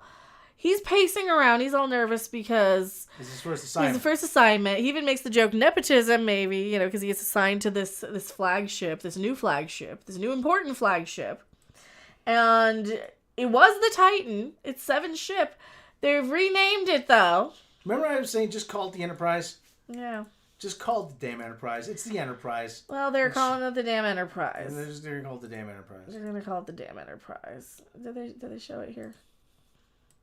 Let me cue it up. Talk about it. They're going to call it the damn Enterprise. They call it the damn Enterprise. It should be a brand new ship, though. I remember when the Enterprise pulled into space dock in search of Spock. It was all battered. You know, Jim, the Enterprise is 25 years old. It's time for her to retire. You know.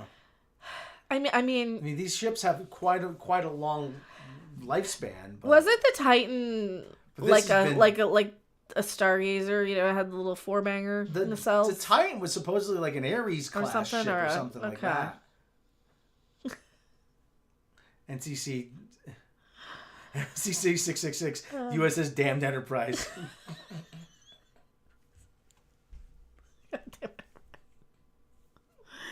That's good. I like that. This is called the damn Enterprise. Much better than the Yorktown. Yeah. You can call it the USS. Listen, sometimes I think Star Trek did prove that you could have a crew on another ship that wasn't the Enterprise. I mean, you had the Voyager. You had Deep Space Nine took place on a space station. You could have compelling stories on other ships. So they make a comment that you got a pirate and a Borg and a something and a Nepo baby. And a Nepo baby get a starship. Turn on the damn lights, please, for God's sake. A bunch of women. Went to the Enterprise F. A bunch of women. So he's the pet now. He doesn't even have a job. He's like an ensign, but he's like a pet. You kind of keep him around. He's the ship's counselor. He's the ship's consort. He's gonna rub their feet. The Enterprise F. What did happen to the F? I don't know. Fetch me my drink, cabin boy. Didn't they blow it up? He's the cabin boy. What did happen to the F? Okay, so the E got blown up in... Oh, I guess the F probably was something in Star Trek Online, right? I think something happened to it in Online. Where's the Enterprise F? Who's there, Mr. Slave? Oh, thank God, Mr. Slave. The F was sent out for early decommission. It got destroyed. Oh, no. Oh, no. Where? What? I mean, was it in a book or something? Well, if it didn't happen on screen. Cabin boy. They missed Chris Elliott on Picard, yeah. He's their cabin. Then really, yes. He's their cabin boy. He's their fancy lad. He's their valet. He's their little fancy lad. Look at him. Oh, look how cute he is. He's our little pet. Oh, she got over almost being killed really quick. That's the girl who was almost killed. What's his job? What's his job? Engage? Make it so? Oh, this is when they're trying to figure out her call sign. You know what? Fuck off, okay? Yeah. Oh, they didn't end on Can I just say it? Yeah. Here, take the fuck right the hell off. Take the thing. Fuck right the... Listen, you want a cutesy little meme. You want a cutesy little meme to sort of, for every... You want to make everything a meme. You want to make everything make it so... Listen, a standardized Federation command would make more sense so that engage on my mark. Execute. Mark, on my mark. Mark. What? Very efficient. I'm asking because E was in TNG films. Yeah. Star Trek Online had Enterprise F captured captain by an Andorian Captain Sean. G should not be until later. Yeah. Well, but they're recommissioning. They're recommissioning it. Yeah, they're retconning even the Star Trek Online too. So thank you. Here's the thing. Again. Let me get more to drink and turn here. There should be. I'm not saying there is, but there should be a standardized Starfleet command for going to warp. Laying a course, Helm laying a course for Rigel 7, herring 0.2221. 2221.4 ahead to warp factor 2. Wait, have warp factor 2 on my prepare to go on my mark or whatever. Engage, execute. Something. Just this whole thing. You try a standard go command. Yes. This everything is trying to make everything a meme. Trying to make everybody have a catchphrase. Let's fly. Punch it. You see my face? This is how much Star Trek has aged me in the last few years. I'm 27. You are not. Shut up. Excellent. You are not. I agree. It's obnoxious. You're trying to make everything a meme. It's for TikTok. Star Trek for TikTok. It's Trek Talk. It's But there needs to be black lesbian drug addict catchphrase. And this is where they leave it off as a cliffhanger for her, too. And then we get a close credit scene. And then we get another scene and another scene. We get 3 more scenes, too. Jack 7's lapdog, yes. Even at the end of Star Trek: The Motion Picture, he said, let's see what's out there. I go that away. When that was even better. Yeah. That away. Yeah. Second started right, straight on through morning. Well, they were just exploring. They were Well, like, that was from Moby Dick or something like that, wasn't that? Hand me that cup. Second started right, straight. Something like that, yeah. Yeah, wasn't that from Moby Dick or isn't that Probably. from Peter Pan or something? I don't know what it was from. But still, they were just out there exploring. It's not like. But there needs to be. Oh yeah, God! No memes. Stop with the poker scene. The poker scene was nice because this I didn't like. This I hate. I hate every time it's Seven and Raffi and Jack. The Peter Pan, yeah. The poker scene was nice because that is how you want to. That's my Star Trek. That's how you want to remember this crew. They're all together. They're all enjoying each other's company. They are all, they're all friends. They're friends afterwards. They've been through so much. Why wouldn't they sit down for a game of cards every once in a while? Well, they're all at the bar first off, hanging out. They're all at the bar here, and then they get the cards. So this I really, really liked. This I liked. Yeah, the poker scene, but poker scene was borrowed from Next Gen. Yeah, but still, I mean, listen, it's a nice way to end it. They're all the point is they're all together. Yeah. They're all together. We didn't get that in Star Wars. We didn't get everybody back on at least Millennium Falcon. At least they're not at a cookout eating. Yeah. Like Shulky or whatever it is. It'd be a Shulky. I loved how Whoopi wasn't invited. But no more memes, please. You tried for how many years to make Star Trek Discovery everything a meme? It's stupid. It is idiotic. Right. It is imbecilic.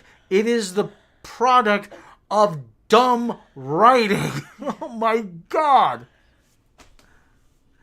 If I were writing this, I would just make execute.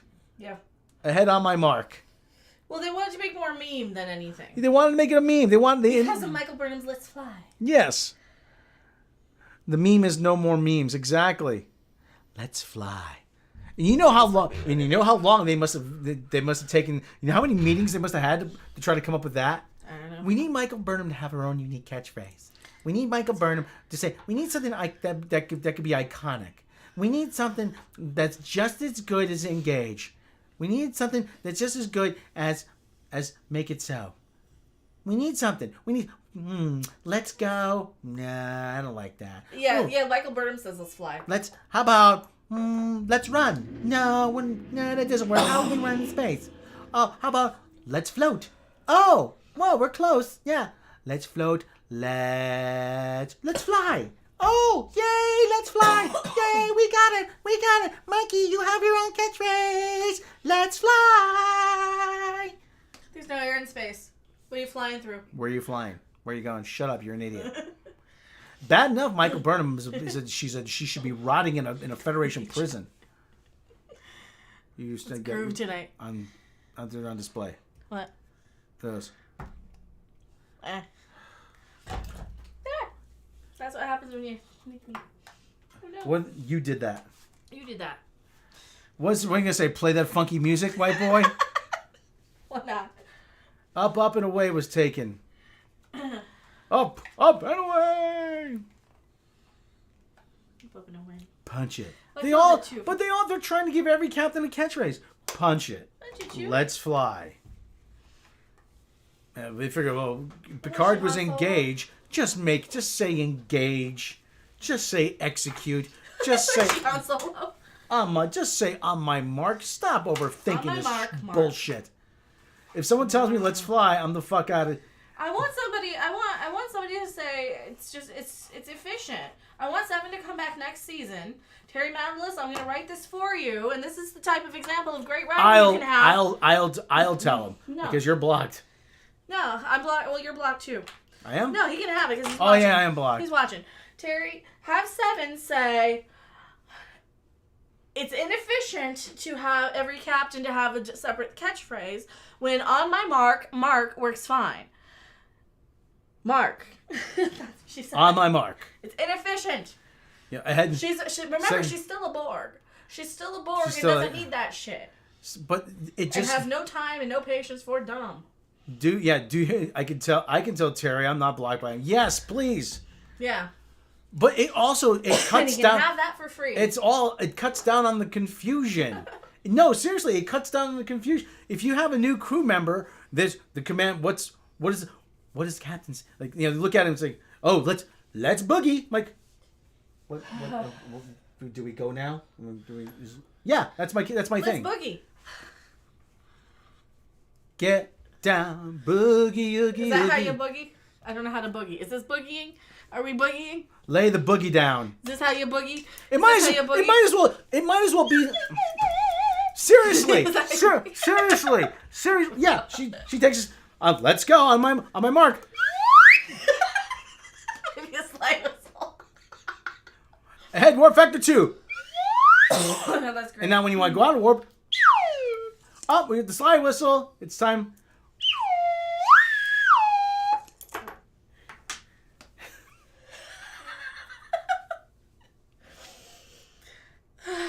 Let's boogie. I'm being 100% serious. I don't know why this has me so worked up. Did they use the whistle? Because it is so unbelievably stupid. It is so unbelievably idiotic. You see why they canceled you out of that hate mob that they think that to have everybody thank you. I'm funny. Thank you. And not just funny looking. It is unbelievably idiotic to have everybody have a different command that you try to make a meme. Ahead, warp factor 2, on my mark, and you hit the button and you go. What is so wrong with that? Because that could because then they can't meme it. Step on it. Because then they can't meme it for Jiffy on Twitter. That's what they want. They want it to be a meme. They want Twitter. yeah. Because you type in "Let's Fly" on Twitter and Michael Burnham shows up. Let's fly.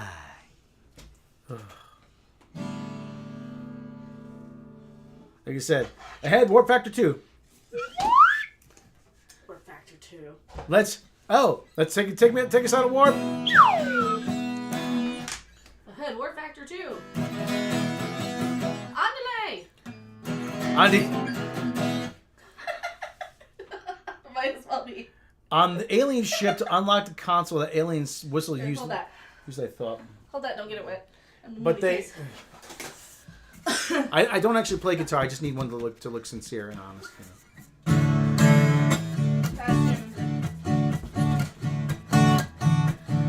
Where's the closest one? Let's fly. We're going to warp. This is the warp song. Yeah. Let's boogie. Lay down the chord.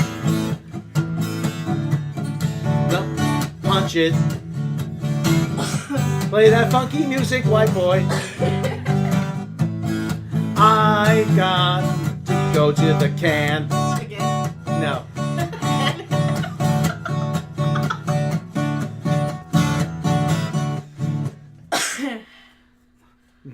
That's the song we're gonna play. This is the Go into Warp song.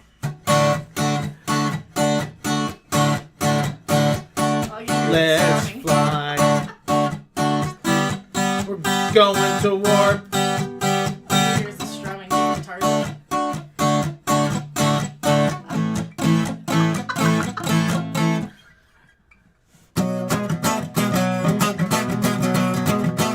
We go. Warp 1. Warp 2. Warp 3. You're gonna break those strings.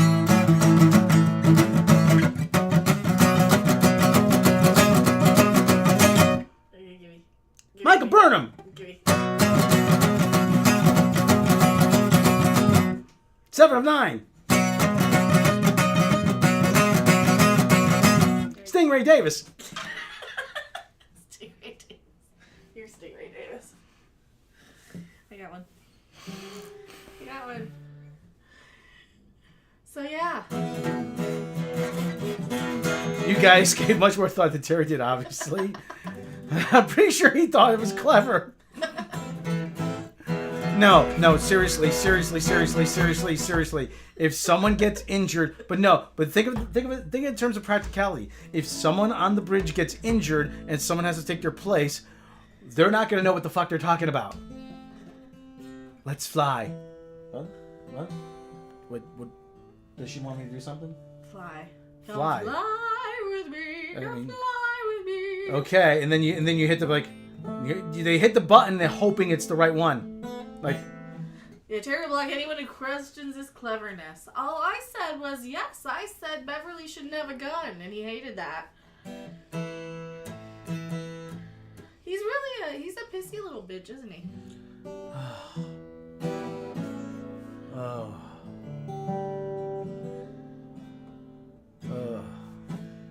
Where's Kermit?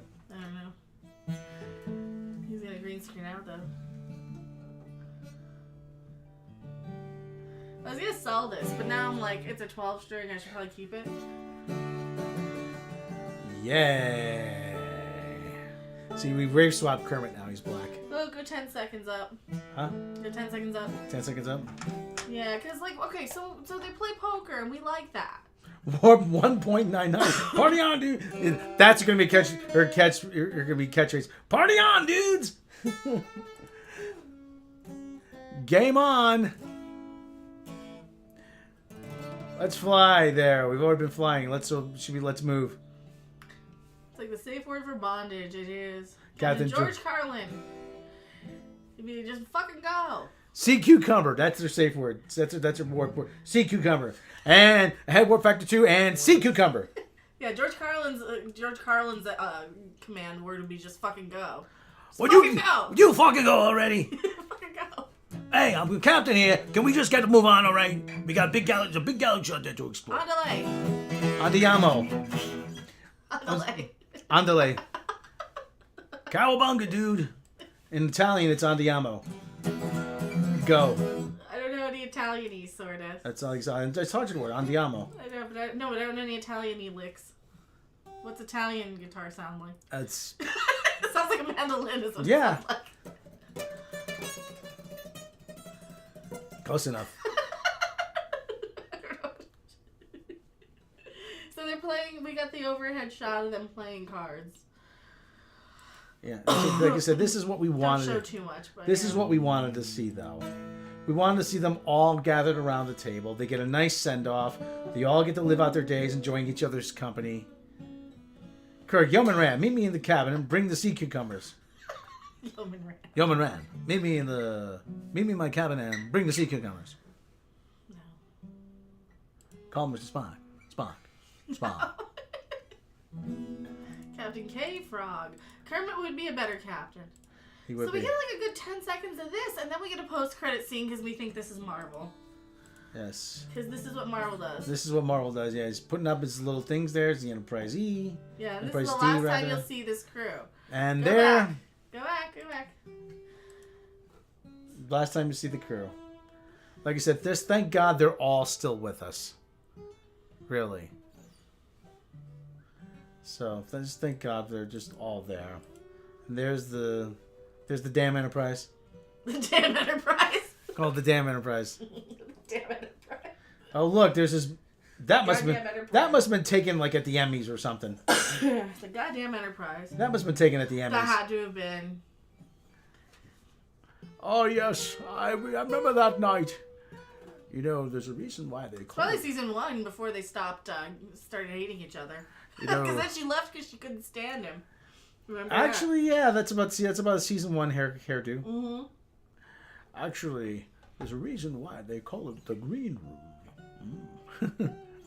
How did the Battle of the Klingons go? We brought phasers. They had sea cucumbers. So yeah, so there he's getting his cabin all set. That's a nice picture though. That's kind of what he wants, though. He wants mom and dad to not be together, but at least be speaking to each other. So yeah, he's like all nervous because he ends up getting posted on the Enterprise now. But he's not doing anything. He just sits there. He just sits there like a pet. He's their mascot. He's Porthos. He's the puppy. He's Not cute. So Even Neelix was kind of cute for a puppy alien guy. Neelix served a purpose, though. He cooked. Neelix cooked, but he was also... He's less useful than Neelix. He's also familiar with a lot of the species in the Delta Quadrant. I cared more when Porthos was gonna die than when Jack Oh, Crusher died. when Oh my god, he was in the EC. He was in that tank and then... Oh, puppy, why did you take your puppy to that planet, Captain Archer? Why did you take your puppy to that planet? He peed on the tree. Why did you take your puppy to that planet? And then he had to cut down the tree and with some kind of ritual. Poor puppy. His first day, senior staff, special counsel, the captain, and first officer. Can we send Jack Crusher to pee on that tree and just the puppy ate cheese. He's like Zabu eats cheese. Zabu likes floor cheese. Yeah, I cared more about little Porthos than I do about this. What else has he got in this? He takes his phaser out, and it's John Delancey. Yay! Well now, Best Star Trek ever. chip off the old block, are we? Best Star Trek ever. Oh, I'm disappointed in you, Jack. It's a big galaxy out there, Jack, and I'm here to show you what you're missing. I sound too much like George Takei. See, we met John Delancey at Star Trek Las Vegas a couple years ago. Must you humans think so linearly? Was he really there as CGI? He probably recorded it when he recorded last season. Yeah, probably. Yeah, that's why I didn't like last season. They ruined Q. They let him go and die. And he's like, aren't you dead? You humans think so linearly. By the way, the trial never ends. Wait, this is a Q scene. Yes. This is where it got good. The last 5 crapping seconds. This is what makes me say that Legacy is already a go. Yeah. They're just waiting. They're going to announce it at Comic-Con. They're going to announce it at Comic-Con. They're going to bring him out. They're going to bring John Delancey out. They're going to bring Jerry Ryan out. They're going to bring Raffi out. and Patrick Stewart's going to hand off the torch. Yes. I'm officially handing the torch over to you, Ed Spillers. Why didn't Jack have a tantrum and throw the phaser at him? The Wrath of Q. But this... That's Zabu. What is Rob not going to eat with his cooked marshmallows? Oh, that's a random. That's Crybaby. Let me take a Crybaby once. Crybaby.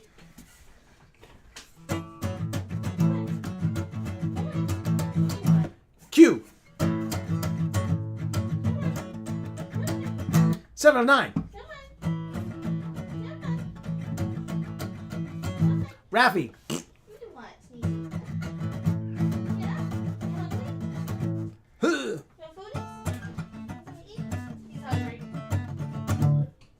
Phasers. Sea cucumbers.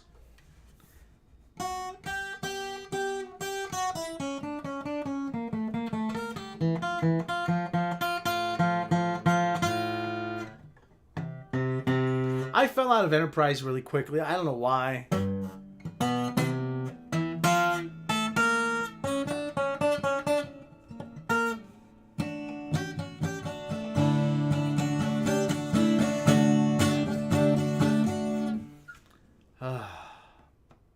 Hi, everybody.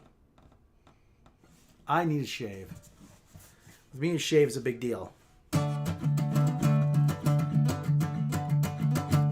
Huh.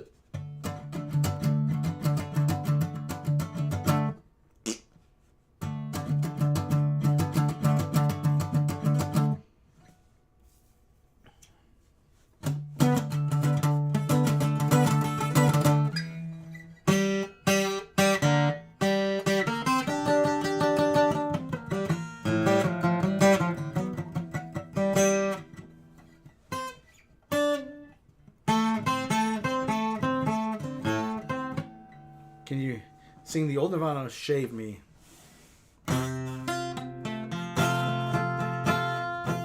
Probably if I heard it once or twice.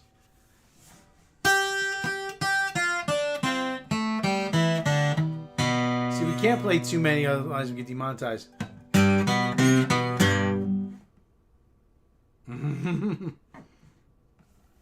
The trial never ends. See, but you can't copyright 12 bars.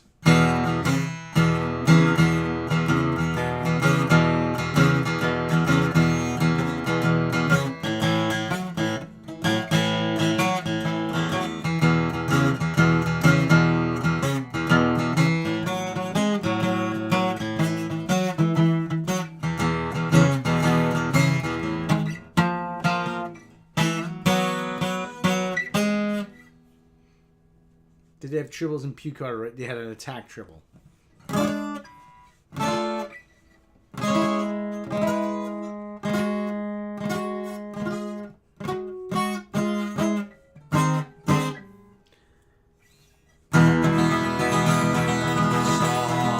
Trekking across the universe, only going forward because we can't find reverse.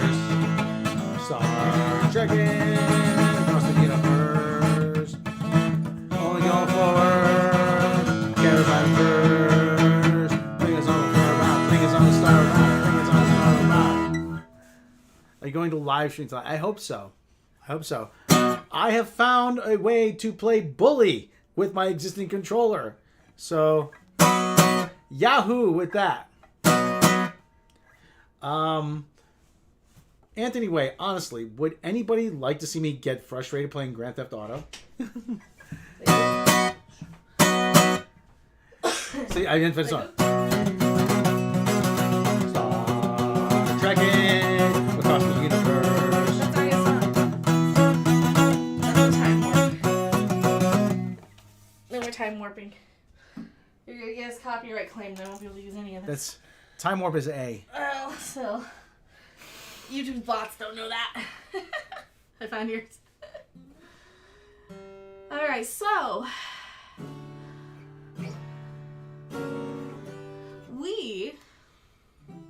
do we like this or not? I like parts of it.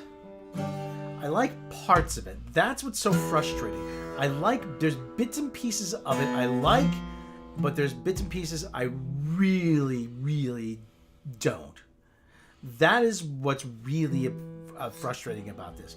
And this should be something that I like, but yet it just falls. It's just, I'm like, you guys are close. It's like drinking a soda from a fast food place, and they didn't change out the canisters. Mm-hmm.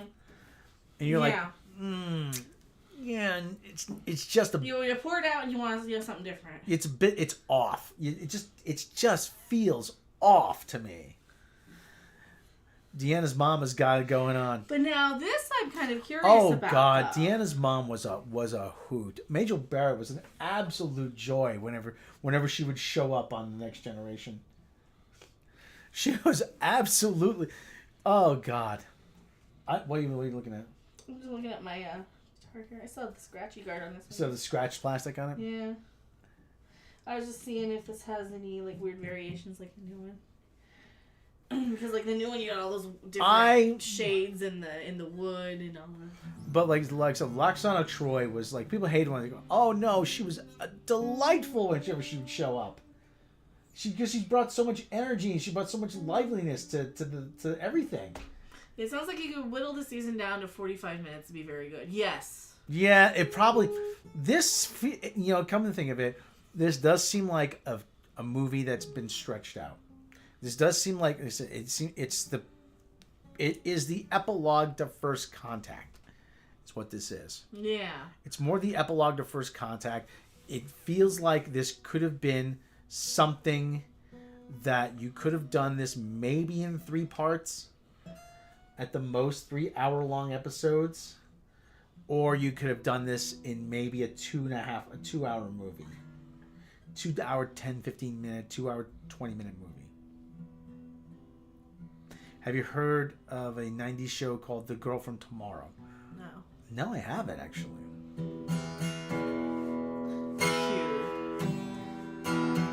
Oh yeah, I like this one. I'm not selling this one. Okay. All right. It's got that nice bottom. Oh, it's a Martin. It's got that nice bottom end to it.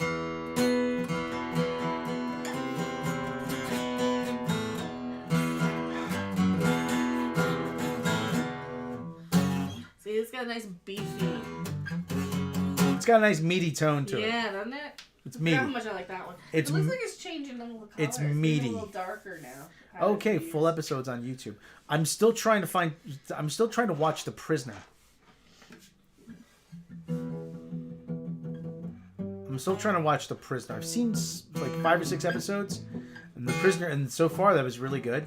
Is this Q? I'm probably have to go back and watch it from the beginning again. Well, Q. Okay, so Q. What's going on with Q now? So Q's coming in. So Q is the trial never ends. So he's gonna torment Jack.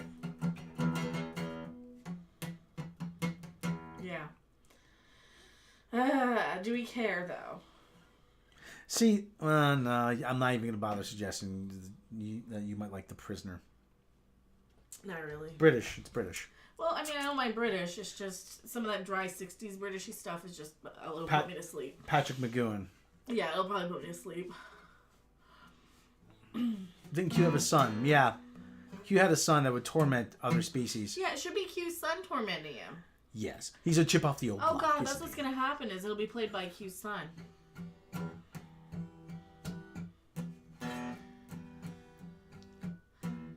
Yep.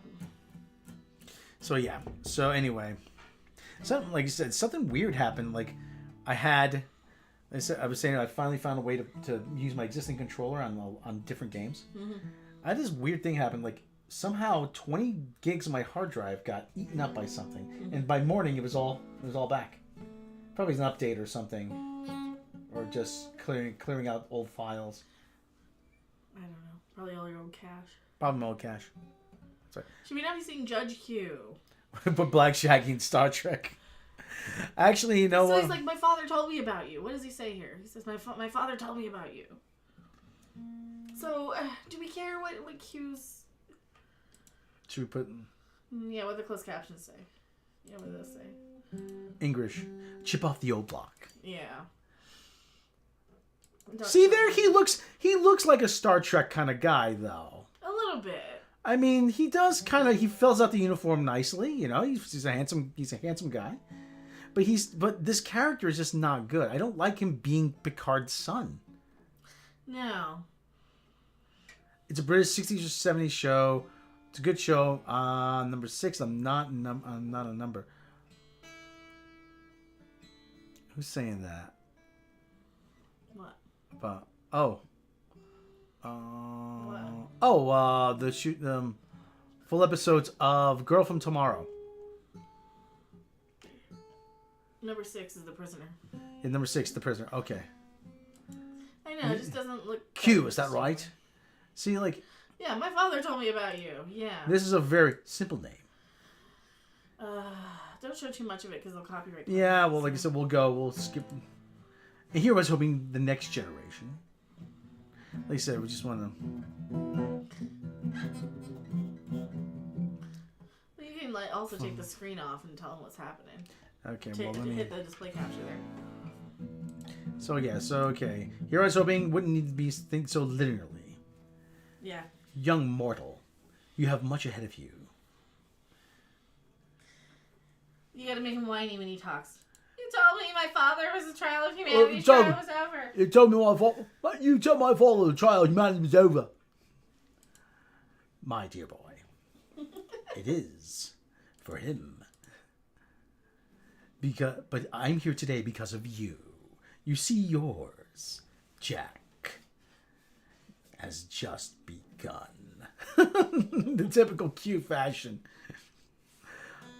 I really do hope they're going to go back to another kind of Alien of the Week.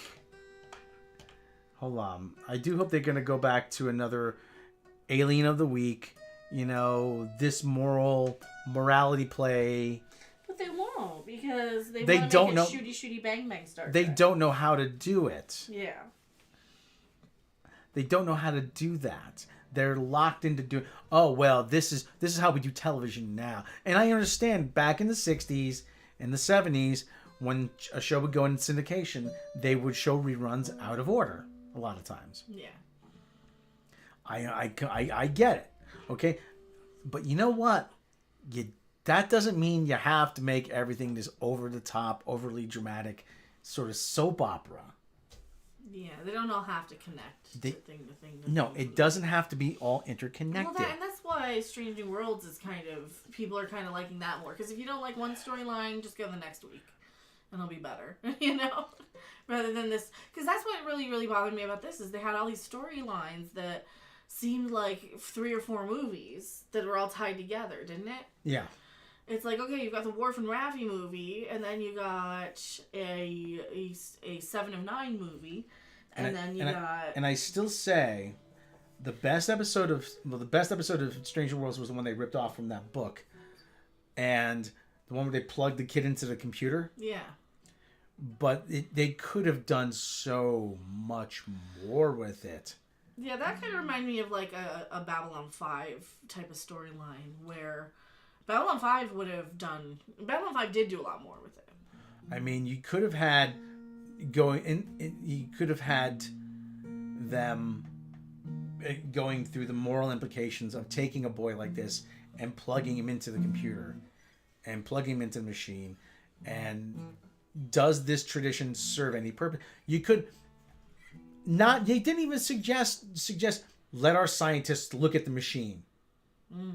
Let our scientists look at the machine. Well, he was trying to get his dick wet. Yeah, well. I mean, yeah, he's Stingray Davis. He's not Pike. He's. Oh, but it's our tradition. It's our tradition. It's our tradition. Now, if that were Picard, what would he say? And Picard, yes, but there comes a time when tradition no longer serves a function. Yes, but you're applying for Federation citizenship, right? Is that what it was? No, they weren't a Federation world. Oh, okay. So why was he there? Just to get his dick wet. Yeah. Well, they were trying to help out the first sovereign, and what if the implications that this kid just oh my God, there's the first day walking around, we've broken tradition. There's not. They didn't give you anything. No moral compass. No moral. They should have been his dad. He was fully functional. Nothing about what would it mean to the society if we abandon this tradition. What would it mean? How is there any way we could replicate this? Why are you still doing this? Why are you? Does the kid know what's going to happen? You're plugging him into the machine. You're going to kill him. He has the right to know. And just the moral implications of you're plugging a child into a machine and draining his life away. Literally draining the life out of him. Well, and that's what it looked like when they came out of the Wraith after being fed on. Like that kid, that husk. You could have brought Wesley back to get his half brother. They didn't go there. So yeah, Q's gonna be bothering what's his name now? Jack. Again, this is why we've seen before with Picard. This is why I'm thinking it's already a go. This scene, obviously this scene. They wouldn't have tacked this on if it weren't already in the works. Yeah. And I think Terry Matalas put out a bunch of play your cards right and help me get this greenlit, and I'll and I think it's already been greenlit, though. I'll get this greenlit, and I'll let you guys in on it. So he sent out a bunch of screeners to people to give it a bunch of fake praise. Because there's like a good solid half hour of content in this season. Content. Yeah, content. I hate that word. That's content. what it is. It's content. It's mindless, empty content. They probably can't hear me, but... Star Trek every which way they can until nobody cares. Yeah. Star Trek content is what this is. Content for streaming. Endless content. Content. It doesn't... Content. Endless content. Remember when it used to be called programming? It used to be called programming. Back when people still gave a shit about what they were doing. Maybe 3, 2, 1, contact. Content. Endless content. I don't remember how to play the... Do you remember the 3, 2... We were going to rewrite the 3, 2, 1 contact song for content. But they... I barely remember it.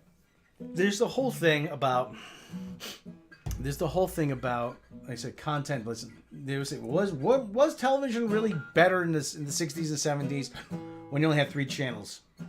Yes, and here's why. Granted, you didn't need to have something good. It just had to be better than what was on the other two channels at the same time. But at the same time, there were only so many of those writing jobs available. And granted that not everything was a winner. Mm-hmm. But you had to be... They were incredibly competitive, those writing jobs. You had to know your stuff. You had to actually write well. You know... And here's the thing, they're giving writing jobs to anybody. It's like, and I always say, this is like expansion in whenever they expand in sports ball, is that now you get a watering down of the talent pool. You get a watering down of the talent pool. You get guys now who are 250 hitters and they get $12 million a year. You know, Joe Letterman said one time to old-time baseball player Joe Garagiola, he said, "Joe, what did you hit in your average?" About 249. "Joe, you could have been a star today." He goes, "Yeah, but Dave, there was only 13 teams back when I was playing." He goes, "Yeah, and there's only 13 colonies too." We could not record other channels in the 60s. It sucked when two good shows were on. Like I said, you know, you had to be, those jobs were incredibly competitive. You had to have some sort of writing acumen. You had to build up a resume, whether it was writing for soap operas or writing in magazines or writing or whatever. I mean, you take a look at a guy, and I point to Ron Friedman, who was a veteran television writer. He wrote for animation. A lot of times, but he wrote All in the Family. He wrote The Jeffersons. He wrote Maude. He wrote Addams Family. Now, did he write Addams? I don't think he wrote The Addams Family, but he wrote a lot of stuff up until fairly recently, and he teaches now. And he, you know, and he'll be the first to tell you about writing. It's just, you know, it's, I mean, listen, now, and you have guys who are writing, they have no business writing. There's Patrick McKay, those guys. Well, they just stole fanfic from that dude. They stole fanfic. Or they are alleged of stealing fanfic, I should say. Yeah, but you read it. It was the same, or you read parts of it. It seems similar, yeah. But still, they literally have no writing credits to their name. They have an unfinished script to a J.J. Abrams Star Trek movie. That is their big... they've been writing together for 25 years. Doesn't mean they're good at it. Just because you have experience doesn't mean you're good at what you do. Especially when they have to go and steal somebody else's fanfic crap. Irving Thalberg said the movies always have to start with a great script. Yes. Even a great idea. What was the idea? There was a one-sentence idea pitch for Ghostbusters. Ghost janitors in New York. I mean, so a lot of times the best things can be summed up in one sentence, called high concept. That's called high concept. You get it what you do by getting experience. Sometimes you do, though.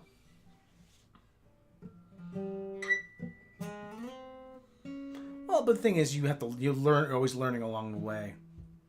I hope that J.J. Abrams script sits in a safe collecting dust forever. So do I. Alright, it's getting warm in here. Alright, yeah, I'm gonna get up. What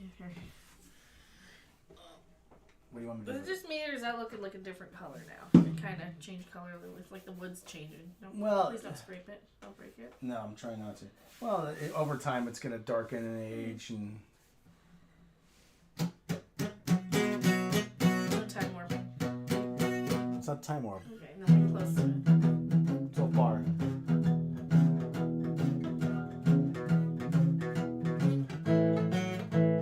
Well, somebody will copyright it. There you go. You can't copyright 12 bar.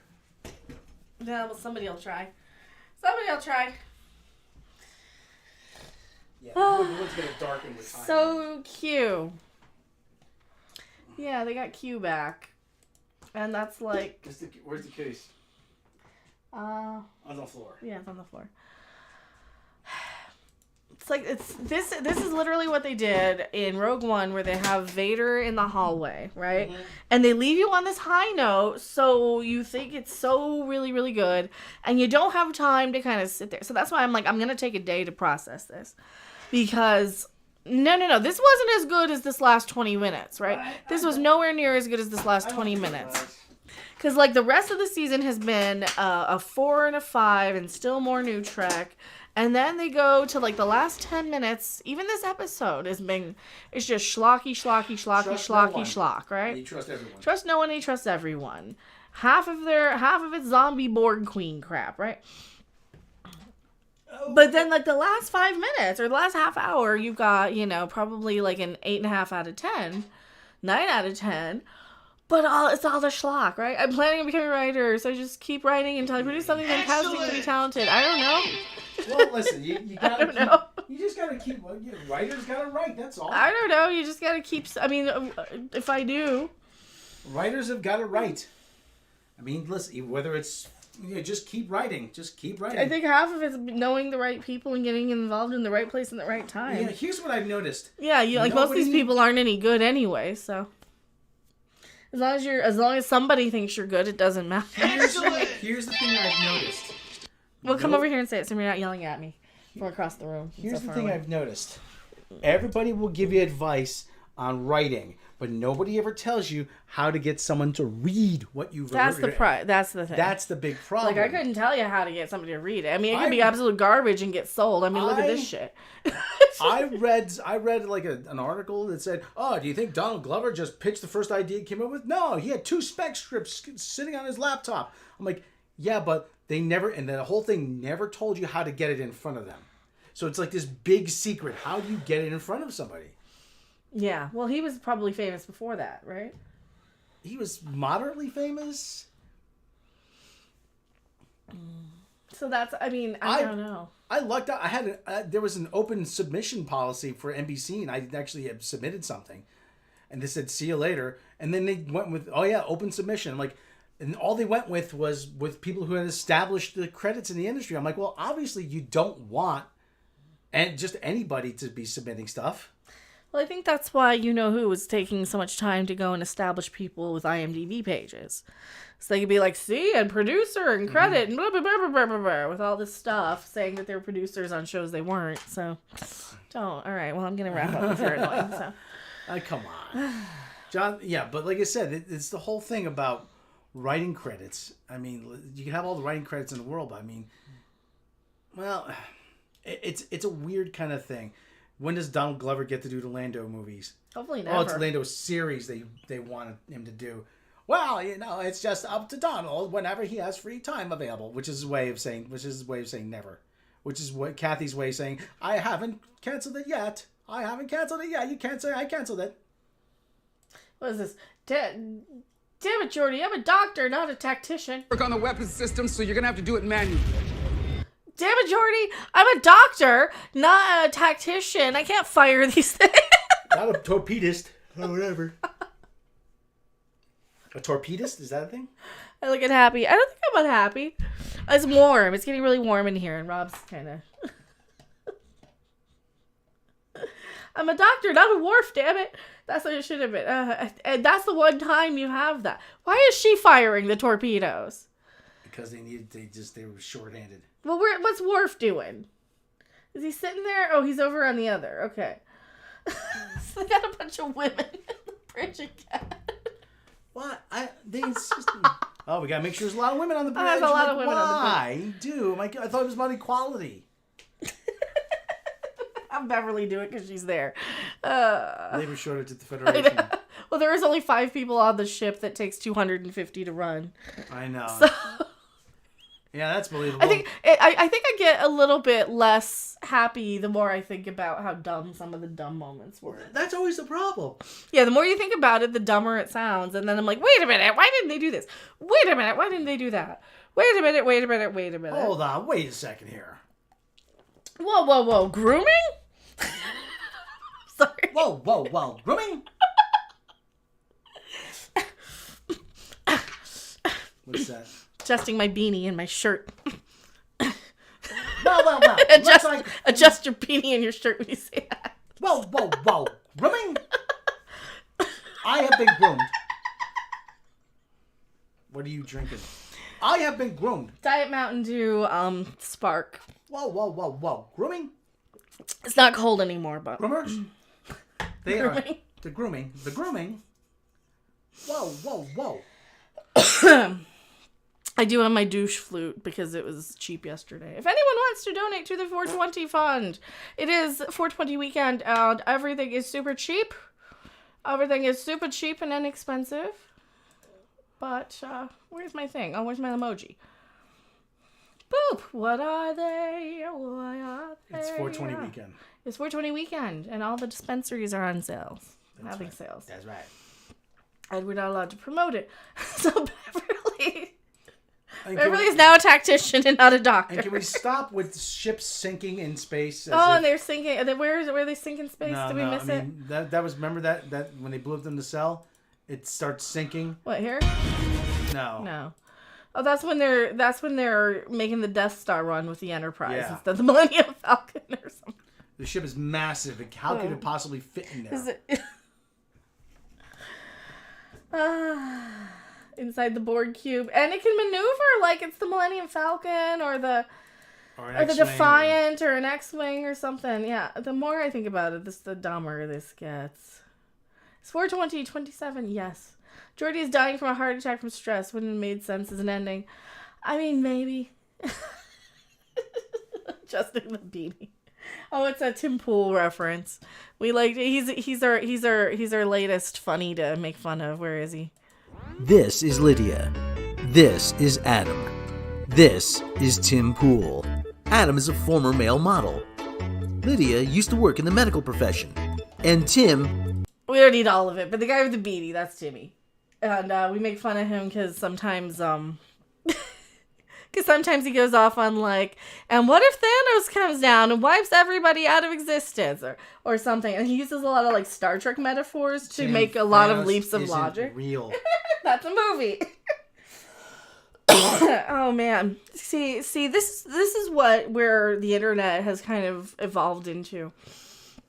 And so we make fun of stuff because I went crazy too. Yes, you did. But that's okay. Oh man.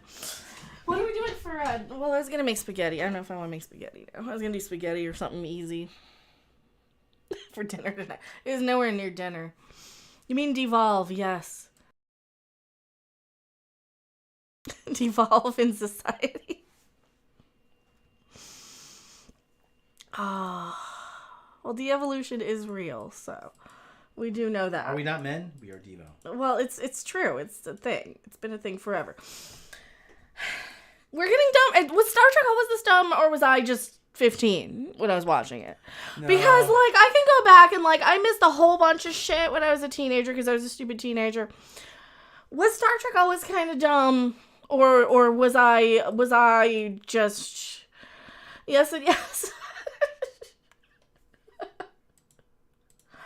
Because I don't remember a lot of it being kind of this goofy, but then, you know, there were the goofy moments in like First Contact and stuff, and there were always the goofy moments. I haven't watched First Contact in so long, though. So First Contact, that's the one with Zephyr Cochrane and Ooby Dooby, right? Yes. And Deanna drinking, and okay, so I think if I went back and rewatched First Contact, I would probably not dislike this one so much, but I mean, my fear is, as a Star Trek fan for a lot of years now, is that I'm going to go back and watch First Contact or something and not like it anymore. That's the thing. I don't want to go back and have these memories ruined of stuff that I liked, because there are few and far between things that they haven't ruined in entertainment, right? So...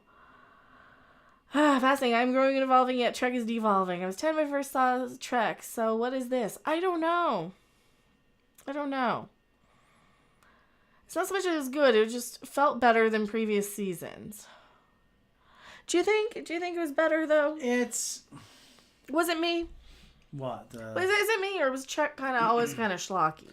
Well, there was times there's schlocky moments. Yeah, there's schlocky moments, but on the whole, listen, of every Trek series, about a third of the episodes are good. Yeah. And there's always your little campy moments, and then you always have the people who kind of remember it as Kirk's in and out of bed with women, and he's punching a Gorn. They remember the memes. They remember the memes more, and that's the same thing with Data being fully functional. And you remember like the memes on Twitter and stuff, and that type of stuff. You remember Star Trek as the facepalm, you remember Star Trek for that type of stuff more. After a while, the Spock meme. That's what they want. They want it to become memes. It used to be thinking man science fiction, now it's feeling man science fiction. See, I liked it because you didn't even have to be that into like science fiction to get it. You would have general interest in space and the universe and that type of thing and aliens, and get into Star Trek as kind of a sort of reasonable, well, what if this scenario? It's like, okay, that's pretty reasonable. That's a pretty decent explanation of how things could happen. Or even Babylon 5. That's a pretty reasonable explanation of how things could happen, right? And the fact that it was intelligent and it did kind of leave you thinking about things. Was that a side product, or was that, because I think that's what we're really, really losing a lot of. We're focusing on how much it reminds us of First Contact, how much it reminds us of, oh yes, they're all on the bridge of the Enterprise together and we love this because they're all together on the bridge, and Data and Deanna and blah blah blah. So how much of this? Because I see this and I'm like, I like this. I would be perfectly happy watching a series of them just playing poker in a bar, like a Cheers sort of Star Trek show. I would be perfectly happy to watch that. With these people, I don't want a bunch of new people. I really, really don't. That's the thing. And, can they do something like that? Probably not. CO has Wesley as the Terran Emperor. Oh, God. I'm glad I didn't get into it. This just stole the Gilmore Girls ending where Rory got pregnant and had someone pregnant at the end of Picard. Well, they did that. They retconned Beverly getting pregnant at the end of TNG. Mm-hmm. And she had a baby. It was like in between this and this. And she thought that they were... how did they explain it? She thought something and then something else happened. And yeah, and she and then Romulus blew up. And you know how she was gonna tell... I was gonna tell you we had a baby together, but then a planet blew up and you went off and had some Romulan baby.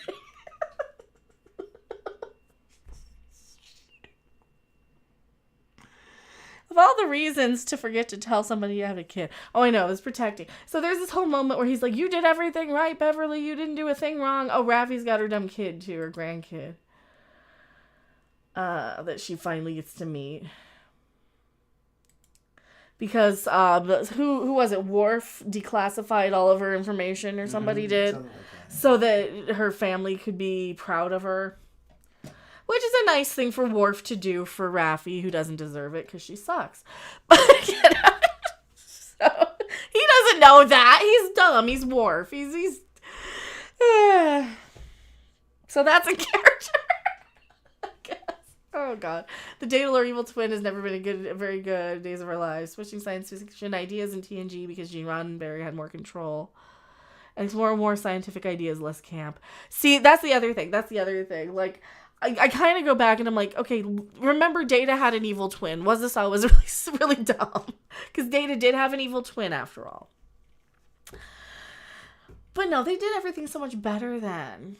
And thank you for being here, Butts Unplugged. Yeah, it's getting late in the UK. It's getting warm in here. I'm going to go ahead and wrap up here pretty soon. So, I mean, is a 2.5 hour explanation of, yes, it's good. In the last half hour, it's not worth sitting through. But maybe just tune into it's like Mandalorian Season 2, isn't it?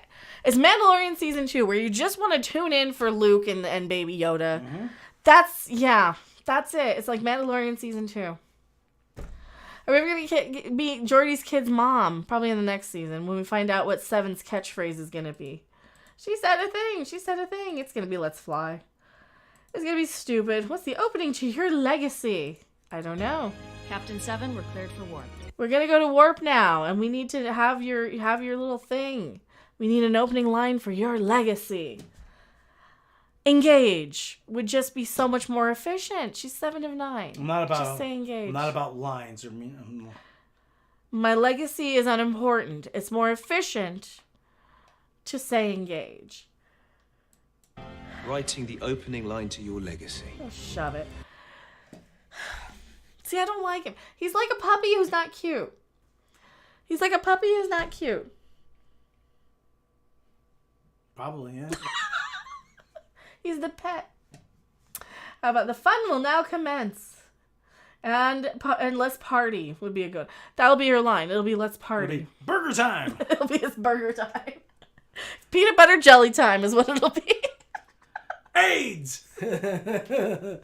Grass tastes bad. Peanut butter jelly time. Schlim shlum schlimmity dum. What'll it be? What'll it be? We need to do our top. That'll be a video idea. Rubber bumper baby bunkers. Top 10 suggested catchphrases for 7 of 9 for Captain 7. Write that down. 7 of 9 catchphrases. We'll do a video or something. Yeah. I don't know if it'll be a top 10. It'll be something. What'll it be? It'll be let's do the time warp again. How about that? It'll be that. Do the time warp. It'll be drop the taco, warp 2. That'll be it. She'll be like warp factor 2 and drop the taco. And drop your taco. And people will be like, all these aliens will be like, what's a taco? It's an earth form of food you eat with your hands, typically served on Tuesdays. I like science. Your catchphrase will be, I like science. Dropping tacos, sir, in 3, 2, 1. And then they cut her off. That's like a... Engage. That's like She's going to say engage. That's like Letterman, though. Yeah. Top from the home office in they Scottsdale, Arizona. The top 10 7 to 9 catchphrases. Hey, you like the Star Trek, Paul? You like the Star Trek? Ah, yeah. You know, I love me the Star Trek. I am a regular Trekker. She says, "I'm the real Captain Marvel," and her warp sign is, and Captain Marvel sucks. They got a new captain there. The 709 on the ship. Yeah, and this would be our top 10 catchphrases. Top 10 reject. The top 10 reject. Yeah, Dave. The top 10. Yeah, the top 10. Yeah, they went with one. You sounded more like Norm Macdonald. So, here we go. Number 10. Burger time. Number 9. Who's drinking whiskey? Number 10. Number 8. Schlim shlum schlibbity dum. Number 10. Number 7. Dongalicious. Number 10. Number 6. Is my shift almost over? I want a scissor Raffy now. Number 5. Rubber bubber baby bunkers. Number 10. Number 4. Fuck Brie Larson. Number 3. Drop the taco. Number 2. AIDS. And number 1. No. How much am I getting paid for this damn show anyway? Oh, I had number 1. I forgot what it was. Peanut butter jelly time is number 1. Number 1, it's peanut butter and jelly time. I don't know why. Because I have to have a meme from this decade. Play that funky music, white boy. Peanut butter jelly time. We'll make a funnier one. Yeah. Hey, Paul. Yeah, you like the Star Trek? I love the Star Trek. You still sound like Norm Macdonald. All right. Hey, number 1, yum yum. That's it. Yum yum.